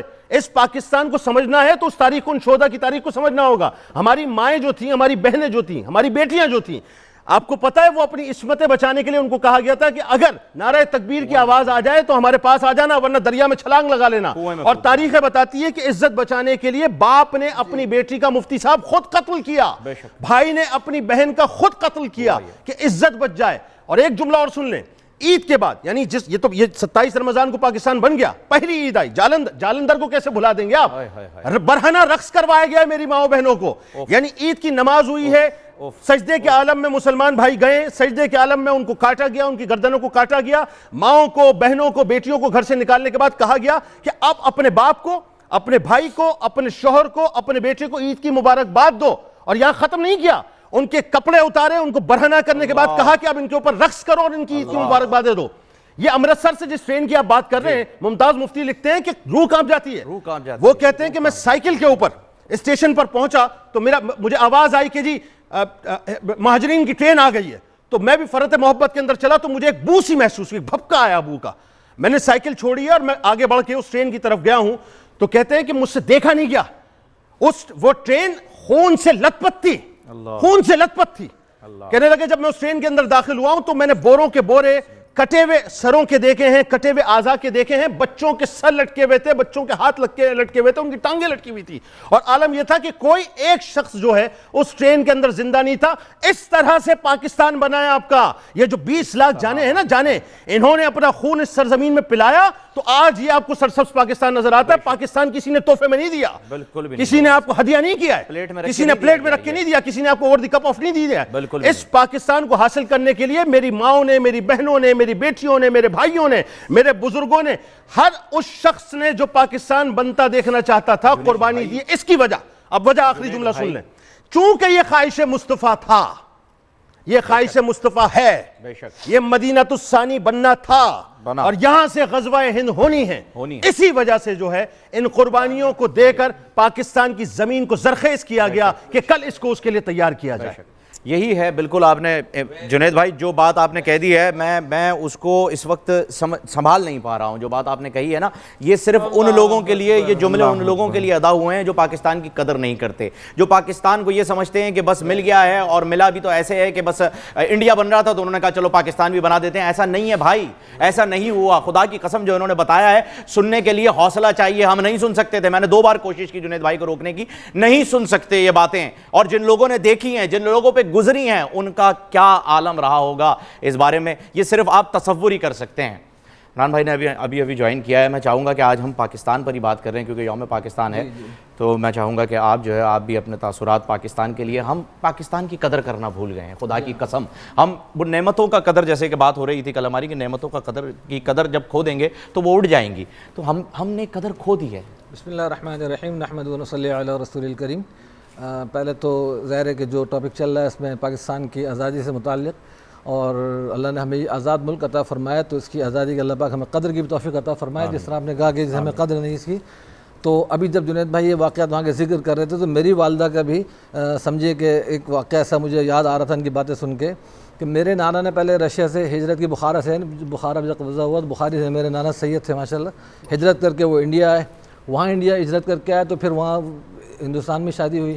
تو میری والدہ کی جب ولادت ہوئی، میری والدہ سب سے بڑی بیٹی تھی ان کی، تو جب ہجرت کا سلسلہ شروع ہوا، جلاؤ گھراؤ اور توڑ پھوڑ، تو اس میں میری والدہ اس وقت بالکل گود کی بچی تھی، تو وہ جب جلاؤ گھراؤ گھر تک آگ لگی تو والدہ پیچھے رہ گئی اور سب نکل کے بھاگے سامان سمیٹ کے۔ تو اس وقت وہ ہوتی تھی تھوڑی سی ایب نارمل تھی، منی ان کو ہم کہا کرتے ہیں، منی میں نے بھی ان کو بچپن میں دیکھا، تھوڑی سی ایب نارمل تھیں، تو وہ کہنے لگے ارے وہ میری امی کا نام لے کے کہنے لگے کہ حبیبہ تو پیچھے رہ گئی، وہ بھاگ کے آگ میں کودتی ہوئی گئی، تھوڑی مجذوب ٹائپ کی تھی، وہ آگ میں کودتی ہوئی گئی اور میری امی کو اٹھا کے لے آئیں، وہ قافلے کے ساتھ والدہ یہاں پہنچ گئی ماشاءاللہ۔ تو وہ داستان امی خود بھی کبھی سناتی تھی حیات کے اندر، زندگی کے اندر۔ بہرحال تو یہ بڑی قربانیوں کے بعد اللہ پاک نے ملک ہمیں عطا فرمایا، اور مزید اس قربانی کے بعد جب آگے اللہ پاک کو خدمت لینی اس ملک سے، اللہ پاک ہی جانتے ہیں بہتر۔ جنید بھائی جو کہہ رہے تھے کہ اس وقت ظلم و تشدد کے ذریعے برہنہ کر کے ایک دوسرے کے سامنے رقص کروایا گیا اور عزت پامال کی گئی، میں سمجھتا ہوں کہ آج بھی وہ اب ایک اس دوسرے طریقے سے ہماری اس قوم کو برہنہ کرنے میں وہ لوگ لگے ہوئے ہیں، اور کس طریقے سے وہ میڈیا کی آنکھ سے ایسی چیزیں دکھا کے کہ جس میں خوش اسلوبی کے انداز میں ہماری قوم کو یہ پیغام وہ لوگ دینا چاہتے ہیں کہ نیم اوریاں ہونا یا اس طرح کے لباس پہننا کہ جس سے ہماری اسلامی اقدار و مجروح ہوں، وہ اس کو آہستہ آہستہ کیا بلکہ بہت تیز سے ایسا پروموٹ کیا گیا کہ آج ایک کمپلیٹ لباس پہننا یا ایک اچھا مہذب لباس پہننا، کورڈ ہونا، وہ ایک دقیانوسی سمجھا جاتا ہے، یہ بڑے بیکورڈ ہے، یہ آکورڈ سے سمجھا جاتا ہے اس کو۔ تو یہ ایک انہوں نے بلکہ کسی نے کہا بھی تھا، گاندھی کے خاندان کی کسی خاتون نے، کہ ہم نے تو پاکستان کو ویسے اپنی فلموں کے ذریعے سے فتح کر لیا ہے، تو اس لیے ہمیں سوچنا چاہیے، سونیا گاندھی نے کہا تھا یہ، گھر میں بھجن بجوا دیے، بجوا دیے۔ اور آج ہوتا ہی یہ واقعتاً کہ انڈین موویز کو دیکھ کے جو ہمارا کلچر چینج ہوا ہے، تو سوشل میڈیا وہ ساری اب راز کھولتا ہے کہ اس کے اندر ہماری جو صورتحال ہے، اور ٹک ٹاک جیسی چیزیں، اس طرح کی چیزیں، اس کے اندر جو ہماری جنریشن چھوٹے چھوٹے بچے ناچ رہے ہیں، اس پر اسٹوریاں لگ رہی ہیں، اسٹیٹس لگ رہے ہیں، اور فخر سے والدین لگا رہے ہیں کہ جی ڈانس کی تربیتیں، ٹریننگ گھر کے اندر چل رہی ہیں۔ تو یہ ساری چیزیں ہمارے لیے لمحہ فکریہ ہیں کہ پاکستان یہ اس لیے نہیں بنایا گیا تھا، اس پاکستان کو جو بنایا گیا اتنی قربانی دینے کے بعد، وہ صرف ایسے نہیں کہ یہاں پہ آ کے انجوائے کرنا ہے اور ایک لبرل کے اپنے اوپر لیبل لگا کے خوش زندگی گزارنا۔ یعنی صاحب ہماری جو سوچ ہے وہ آج بھی مقید ہی ہے، مقید ہے، سوچ آج بھی قید ہے، ملک آزاد ہو گیا ہے، ملک آزاد ہو گیا، اور جس مقصد کے لیے لیا تھا اسلام کے لیے، وہ اسلام پریکٹیکلی آج بھی ہماری زندگی میں نہیں ہے۔ ہاں جو مذہبی طبقات ہیں، مذہبی حضرات ہیں، ان کی اپنی اپنی خدمات ہیں، تمام مسائل کے اپنے اپنے جو مذہبی ادارے ہیں وہ حضرات اپنے طور پہ خدمات کر رہے ہیں، وہ ایک الگ سرمایہ ہے۔ باقی عمومی طور پہ عوام الناس میں جو ایک ہونا چاہیے کہ جی پاکستان بنایا اس لیے گیا تھا کہ ہم سکون سے یہاں پہ اسلامی اقدار کی قدر کریں، وہ چیز یہاں پہ بالکل ختم ہو چکی ہے۔ جو ہمارے آصف صاحب کہہ رہے ہیں کہ ترانہ بھی نہیں آتا جو پارلیمنٹ میں بیٹھے ہیں، پارلیمنٹ کے ممبران ہیں جو پاکستان کو چلانے کا دعویٰ کرتے ہیں، انہیں ایک قومی ترانہ تو درست آتا نہیں۔ میں کلیانی صاحب کی بات کو یوں آگے بڑھاؤں گا، جس طرح جنید بھائی نے جو نقشہ کھینچا ہے، میں کراچی یونیورسٹی میں جب جاتا ہوں تو وہاں پر ایڈمن بلاک میں جو ہے وہ اتنی بڑی بڑی تصاویر لگی ہوئی ہیں اس منظر کی کہ جب وہ بیل گاڑیوں پر، اونٹ گاڑیوں پر آ رہے ہیں، اور وہ جو لاشیں پڑے ہوئے ہیں، اس کے پاس ایک چھوٹا سا بچہ جو ہے وہ اپنی ماں کے پاس بیٹھ کے رو رہا ہے، اور ماں مری ہوئی ہے، اور وہاں پر اس بچے کو اٹھانے والا کوئی نہیں ہے، اور وہ تمام چیزیں جب ہم دیکھتے ہیں تو دیکھ کر وہ تصویر ہی ہم کو سمجھا دیتی ہے کہ پاکستان بنا کیسے ہے۔ اور سچی بات تو یہ ہے، ہماری اتنی خوش نصیبیوں کے بعد بد نصیبی یہاں پر ہوئی کہ ہم گورے انگریزوں کی غلامی سے کالے انگریزوں کی غلامی میں آ گئے، اور یہ ہمیں جو اب جو ہمیں جد و جہد کرنی ہے وہ ان کالے انگریزوں کی غلامی سے نکل کر اور اپنی سوچ کو آزاد کرنا اپنی ہے. سوچ کو بھی آزاد آزاد کرنا ہے کریں گے تاکہ ہم اور پاکستان کو آگے لے وقت ہمارے پاس جو ہے وہ بہت کام ہو رہا ہے. میں چاہوں گا آپ شکریہ سب لوگ جو ہے وہ اپنے تھوڑے سے جو ہے وہ رائے ولی صاحب اور چند سیکنڈز ہی ہیں آپ اور پھر میں تو علامہ اس صاحب میں یہ کہوں گا کلیانی کہ ہمیں صاحب کرنا یاد کیا ہے ہے بس. کہ ہمیں کرنا کیا ہے. میرا کام، آپ کا کام، ہم سب کا جو اسٹیج ہے اس اسٹیج سے ہم پاکستان کا صحیح امیج آگے لے جائیں. درست، بہت تاکہ ہم جو یہ جو فرقوں میں یا کسی کو کہیں بھی کوئی جو ہے نا احساس کمتری نہ ہو. جی سب ایک ساتھ ہیں. علامہ صاحب بھی ہمارے ساتھ ہی بیٹھے ہوئے ہیں. علامہ صاحب آپ کا آخری میسج. خوشی کے ساتھ اس بات پر افسوس بھی ہوتا ہے جب یہ کہا جاتا ہے کہ جی یہ بھی ہے اور یہ بھی ہیں. جی جی ہم کیوں نہیں ہیں؟ ہم کیوں نہیں ہیں؟ سبحان اللہ جی، سبحان اللہ، سبحان اللہ. یہ مجھے یہ الفاظ جو ہے نا یہ مجھے تکلیف دیتے ہیں. درست. اس کا مقصد یہ ہے کہ تمہاری آج بھی سوچ الگ ہے. یہ ہم سے پاکستان بنا تھا، یہ میرے اور تیرے سے نہیں بنا تھا. ہم سے بنا. بڑی بڑی بڑی یہ ہم سے بنا تھا. جب الہ آباد میں علامہ اقبال نے، اور اس کے بعد پھر میں شارٹ کر کے 3 جملوں میں خالی ایک بات کہتا ہوں کہ جب قائد اعظم نے کہا کہ کیسے، تو پہلا جملہ راجہ محمود آباد نے کہا کتنے چاہیے. 90 کروڑ کا چیک، پہلا چیک راجہ محمود آباد نے دیا تھا قائد اعظم کو، یہ لکھیے. حیدرآباد دکن اسٹیٹ بینک میں آج بھی جائیے تو آج بھی وہ اسٹیٹ بینک مقروض ہے جی، ان کا مقروض ہے. مقروض ہے ان کا. بے شک سر آدم جی مقروض ہے جی، آج بھی مقروض ہے. یہ مت کرو یہ باتیں. میں آج پھر تم کو 3 جملوں میں یہ بات کہہ رہا ہوں کہ یہ اگر یہ جملے یہ باتیں نہیں ختم کرو گے خود بھی تباہ ہو جاؤ گے، تمہاری تہذیب بھی ختم ہو جائے گی. درست. ماضی کی طریقے سے دیکھو، آج مطلب سلطنت عثمانیہ اتنی بڑی طاقت تھی، صرف تم نے آپس میں ایک دوسرے کی بنیاد، اسی بنیاد کے اوپر درست ختم کر دیا تم نے. آج کیا چاہتے ہو؟ اپنے ملک کو آج صرف اتنا کر لو کہ اپنے درمیان سے یہ ختم کر دو. ٹھیک ہے نا؟ یہ فرقہ واریات، یہ رنگ و نسل، یہ بےہودگیاں ختم کر دو. اور میں ایک جملہ اگر اس پہ کہہ دوں نا، جی جی، ایک ہے دین اللہ، ایک ہے دین ملا. بے شک. بھائی دین ملا کو ختم کر دو بھائی. اللہ اور اس کے رسول کے حکم کا نفاذ ہو جائے بس. سمجھے نا؟ اس محبتوں کے ساتھ آپ اس کو چلو لے کر کے، تاکہ سب بریک پر جا رہے ہیں. بالکل بریک پہ جا رہے ہیں. عابد بھائی لمحے ہیں. میں اس میں یہ بات کہوں کہ لوگ کہتے ہیں ہم سحری میں بھی اسی ٹاپک کو کنٹینیو کریں گے. بتائیں آپ کمپلیٹ کریں. آپ بات کمپلیٹ کر لیں. ہاں وقفہ 1 منٹ بعد لے لیں گے. میں یہی کہہ رہا ہوں حضرت، میں سحری میں کیا بتا رہا ہوں، سحری میں ڈیٹیل میں بات کریں گے. اب اس میں یہ ہے کہ علماء کا کردار اس وقت جو قائد اعظم محمد علی جناح کے ساتھ کھڑے ہوئے تھے، مولانا عبدالحامد بدایونی، مولانا جماعت علی شاہ، پیر جماعت علی شاہ رحمۃ اللہ علیہ، آپ 100 برس کی عمر پائی. مولانا 5 لاکھ مرید نیازی رحمۃ اللہ علیہ، 5 لاکھ مرید دیے تھے. 5 لاکھ مریدین انہوں نے تحریک آزادی میں دیے. اور جب آل انڈیا سنی کانفرنس ہوئی جناب، جب اس میں لاکھوں لاکھ لوگوں نے، قطع کلام کی معذرت، چونکہ بات آپ نے پیر جماعت علی شاہ صاحب علیہ رحمہ کی فرمائی تو ریکارڈ پہ جانی چاہیے کہ یہ آپ وہ شخصیت ہے جنہوں نے قائد اعظم کے بارے میں کہا تھا کہ اللہ کا ولی ہے، اللہ کا ولی ہے. جب ان کو کافر اعظم کہا جاتا تھا نا، جو بات آپ کہہ رہے ہیں، یہ آپ نے فرمایا تھا اللہ کا ولی ہے. اور آپ نے ایک اور جملہ کہا تھا کہ جس نے مسلم لیگ، آل انڈیا مسلم لیگ کو ووٹ نہیں دیا وہ ہمارے قبرستان میں دفن نہیں ہوگا. جماعت علی شاہ اس کے اوپر صرف بات ہوتی رہے گی اور ہوتی رہے گی، لیکن ہم اس مٹی کا قرض کبھی ادا نہیں کر سکتے. بریک لیتے ہیں. تمام علماء کرام کو شکریہ ادا کرتے ہیں. انشاءاللہ بریک کے بعد واپس آئیں گے. ڈیبیٹ آج فائنل راؤنڈ ہے، اس پر جائیں. ڈیبیٹ کے بعد پڑھیں گے.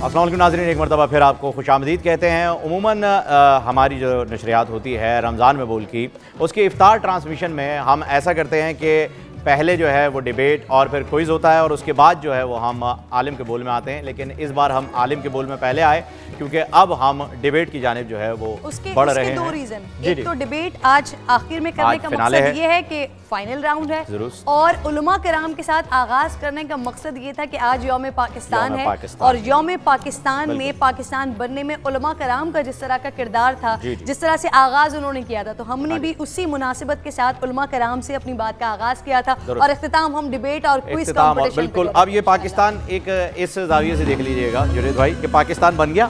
اب پاکستان بننے کے بعد جو ہمارے پاس یہ کریم نکل کر آئی ہے اس ٹرانسمیشن کی, جو کہ ہمارے دونوں بھائیوں کی وجہ سے نکل کر آئے ہیں یہ تمام لوگ, تو انہیں یہ پورا کا پورا جو ہے وہ اعزاز جاتا ہے, کریڈٹ جاتا ہے اس بات کا, اور ان کی ٹیم کو جاتا ہے. ان کی ٹیم میں بہت سارے لوگ ہیں, انہیں بھی ان پہ بھی بات کریں گے انشاءاللہ. اور آج آپ کس پہ بات کریں گے سر؟ وقت کی قلت ہے, کس پہ بات؟ مجھے پتا آپ کسی پہ بات نہیں کریں گے. یہی پہلے ڈیبیٹر آپ اصل میں جنید بھائی موقع ہی نہیں دے رہے, تو کس پہ بات کریں آپ؟ Khan government college for women سے آپ کا تعلق ہے, فائنل راؤنڈ میں پرفارم کرنے کے لیے آ رہی ہیں. آپ سب کی بھرپور تعلیموں میں, اور سارے لوگوں سے میں ریکویسٹ کروں گی, آج لاسٹ ہے ہمارا فائنل ہے, پلیز تالیاں بجا لیں. آج کا موضوع ہے اے وطن ہم تیری راتوں کا سویرا ہوں. ہاں, اے وطن ہم تیری راتوں کا سویرا. واہ. آسمان پر چھائے تاریکیوں کے بادل, بادل کے نیچے وحشت کا سمندر, سمندر میں بہتی خوف کی کشتی, اور کشتی میں سوار یہ سویرے ہچکولے کھاتے دکھائی دے رہے ہیں صدر علی وقار. کہ ماؤں کے لال ماؤں کی گود سے دور, اپنوں کے لاشیں اپنوں کی پہنچ سے دور, خدا کے بندے خدا کے گھر سے دور رہنے پر مجبور. کہ یہ کیسا طوفان ہر طرف آ رہا ہے, اندھیرے کو اندھیرے سے خوف آ رہا ہے. مگر صدر علی وقار, میں جب ان سفید وردی والوں کو ان اندھیروں کو چیرتے ہوئے, ان طوفانوں کی آنکھ میں آنکھ ملاتے ہوئے, سیسا پلائی دیوار بن کر مسیحائی کرتا دیکھتی ہوں, تو مجھے کہنا پڑتا ہے کہ اے وطن ہم تیری راتوں کا سویرا ہوں گے. کہ صدر علی وقار, میں تاریخ کے اوراق پلٹتی ہوں تو میرے سامنے ان سمندر کی موجوں کو ٹکر دینے والے میرے دین محمد کے سپاہی جب جب غوطہ زن ہوئے, تو کوئی اقبال کے خوابوں کی تعبیر بنا, کوئی سر سید کی امید کی بہار بنا, کوئی خالد بن ولید کی للکار بنا, کوئی ٹیپو سلطان کی تلوار بنا, کوئی بلے شاہ کا ساز بنا, کوئی فوج کا جاباز بنا, تو کوئی وطن کا اپنے ناز بنا. کہ صدر علی وقار, جہاں فرقہ واریت قوم و ملت کی نیو ہلاتی ہے, تو وہیں کوئی ظفر عباس دسترخوان امام حسن پر شیعہ سنی بریلوی دیوبندی کو یکجا کر کر یہ پیغام دیتا ہے کہ اے وطن ہم تیری راتوں کا سویرا ہوں گے. کہ صدر علی وقار, جہاں ظلمت کے اندھیرے میں معصوم کے سینے میں گولی اترتی ہے, وہیں افواج پاکستان ضرب عضب کی صورت یہ اعلان کرتی ہے کہ اے وطن ہم تیری راتوں کا سویرا ہوں گے. کہ جہاں جینے کی بنیاد ختم ہوتی ہے, وہیں کوئی عثمان ہنگوڑو کینسر کا علاج ایجاد کر کر یہ بتاتا ہے کہ اے وطن ہم تیری راتوں کا سویرا ہوں گے. کہ صدر علی وقار, جہاں کرونا کے باعث انسانیت دم توڑتی ہے, وہیں کوئی علی مرتضیٰ سولنگی کم خرچ جدید طرز کے وینٹیلیٹرز ایجاد کر کر یہ ثابت کرتا ہے کہ اے وطن ہم تیری راتوں کا سویرا ہوں گے. کہ صدر علی وقار, جہاں پاکستان کے تعلیمی نظام کو پوری دنیا میں کمتر سمجھا جاتا ہے, وہیں کوئی شہیر نیازی محض 16 سال کی صورت میں اسحاق نیوٹن کا ریکارڈ توڑ کر یہ پیغام دیتا ہے کہ اے وطن ہم تیری راتوں کا سویرا ہوں گے. تو مجھے کہنا پڑتا ہے کہ ایک دن کالی رات ٹلے گی, غم کے بادل چھٹ جائیں گے, نہ آنسو نہ درد رہے گا, نہ کوئی دہشت گرد رہے گا, نہ کوئی بارود پھٹے گا, نہ کوئی بندوق چلے گی. اے لوگو تم دیکھنا ایک دن اس دنیا کے سب جھنڈوں پر بس ایک چاند اور تارا ہوگا. امن و امان کے سائے کے نیچے پاکستان ہمارا ہوگا. ہمارا ہوگا. بہت خوب. اگلے مقرر کون آ رہے ہیں جی؟ کشاف اقبال جو ہیں وہ اب آ رہے ہیں. یونیورسٹی آف کراچی سے آپ کا تعلق ہے. مائک ایڈجسٹ کر لیجئے. تیار ہیں آپ؟ چلیں جی شروع کیجئے. پاکستان زندہ باد ایک نعرہ نہیں, ایک وظیفہ ہے صدر علی وقار. اسے صبح و شام پابندی کے ساتھ پڑھنے سے ہمارے خون کی گرمی میں افاقہ ہوا کرتا ہے. بہادر کی مائی راجہ بیٹے کو اکثر یہ لوری سناتی ہے کہ سونا مت میرے لال, سرحد کی ردا کا سوال ہے.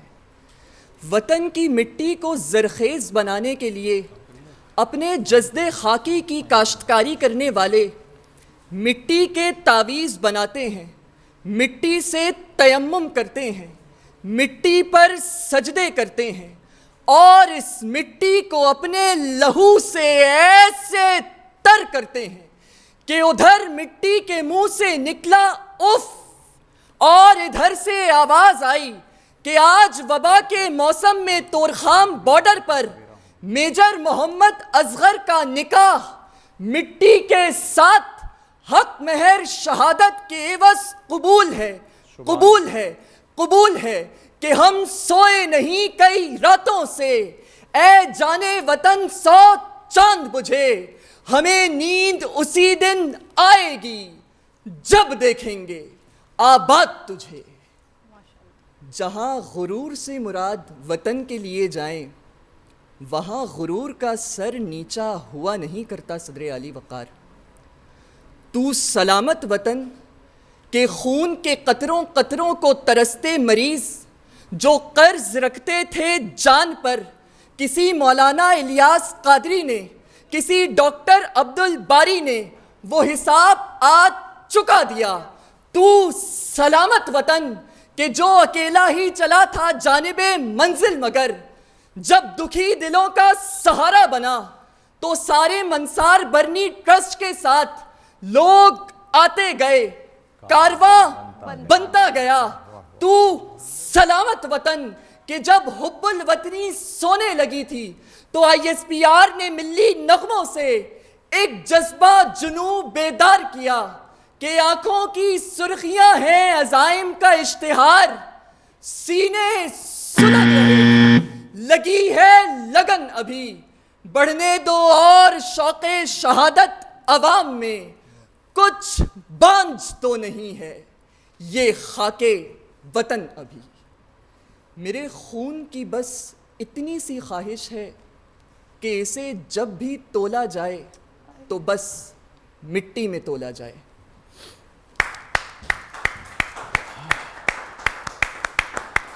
اگلی مقررہ سارا ماما پارسی صاحب کا تعلق ہے، مائک ایڈجسٹ کر لیجئے،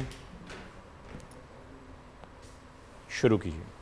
صدر محترم، رات تھی کہ گزرنے کا نام نہیں لے رہی تھی، غلامی کے اندھیرے تھے کہ چھٹے دکھائی نہیں دیتے تھے، نہ آزادی رہی تھی نہ معاشیات میں حصہ۔ پھر ایک وقت ایسا آیا میری شناخت، میری زبان پر حملہ ہوا، مگر صدر محترم ٹھہریے، اس رات کی تاریکی میں آگہی کا چراغ لیے سر سید احمد خان اٹھ کھڑے ہوئے۔ پھر جناح کی بصیرت نے تو تاریخ کا منظر ہی بدل ڈالا۔ جناب والا، آزادی کا سورج طلوع ہوتا ہے، رات گزر جاتی ہے، ایک نئی صبح کا آغاز ہوتا ہے۔ صدر محترم، رات تو ایک عارضی کیفیت کا نام ہے جس میں تھوڑی دیر کے لیے روشنی دور ہو جاتی ہے۔ جناب والا، یہ راتیں ہم پہ کئی بار طاری کی گئیں، کبھی 3 جنگوں کی صورت میں تو کبھی بار بار جمہوریت کا تسلسل توڑ کر، مگر ہم نے تو وطن کے تحفظ کی قسم کھائی تھی، وعدہ تھا وطن سے، اے وطن ہم تیری راتوں کا سویرا ہوں گے، اور ہم نے یہ وعدہ ہر موڑ پر پورا کیا۔ جناب والا، دفاعی میدان میں یہ سویرا کبھی میرے وطن کے محافظ بنے جنہوں نے ایسے کارنامے انجام دیے کہ کسی کی آج تک جرت نہیں کہ میرے وطن پر میلی نگاہ ڈالے۔ یہ سویرا کبھی عبدالستار عیدی بنے جنہیں grains book of world record میں مدر ٹیریسا کے بعد پریشان حال انسانیت کا سب سے بڑا خیرخواہ قرار دیا گیا۔ یہ سویرا کبھی حکیم سعید بنے جنہیں 20ویں صدی کا سر سید کہا جانے لگا۔ جب دہشت گردی کے اندھیروں نے میرے وطن پر رات طاری کرنا چاہی تو طاہرہ قاضی علم کا چراغ لیے اپنے طالب علموں کو بچاتے ہوئے جان دے دیتی ہیں۔ یہ چراغ تو اعتزاز حسن نے بھی جلا دیے جو محض 15 سال کا تھا، مگر جذبہ پہاڑ جیسا تھا۔ دیپ بن جائیں گے جو پاؤں میں چھالے ہوں گے، ہم جو پہنچیں گے تو منزل پہ اجالے ہوں گے۔ صدر محترم، اس زمین پر ایسی مائیں رہتی ہیں جو کڑی دھوپ میں اپنے بچوں کے لیے سائبان بنی، وہ کبھی سڑک کنارے پتھر توڑتی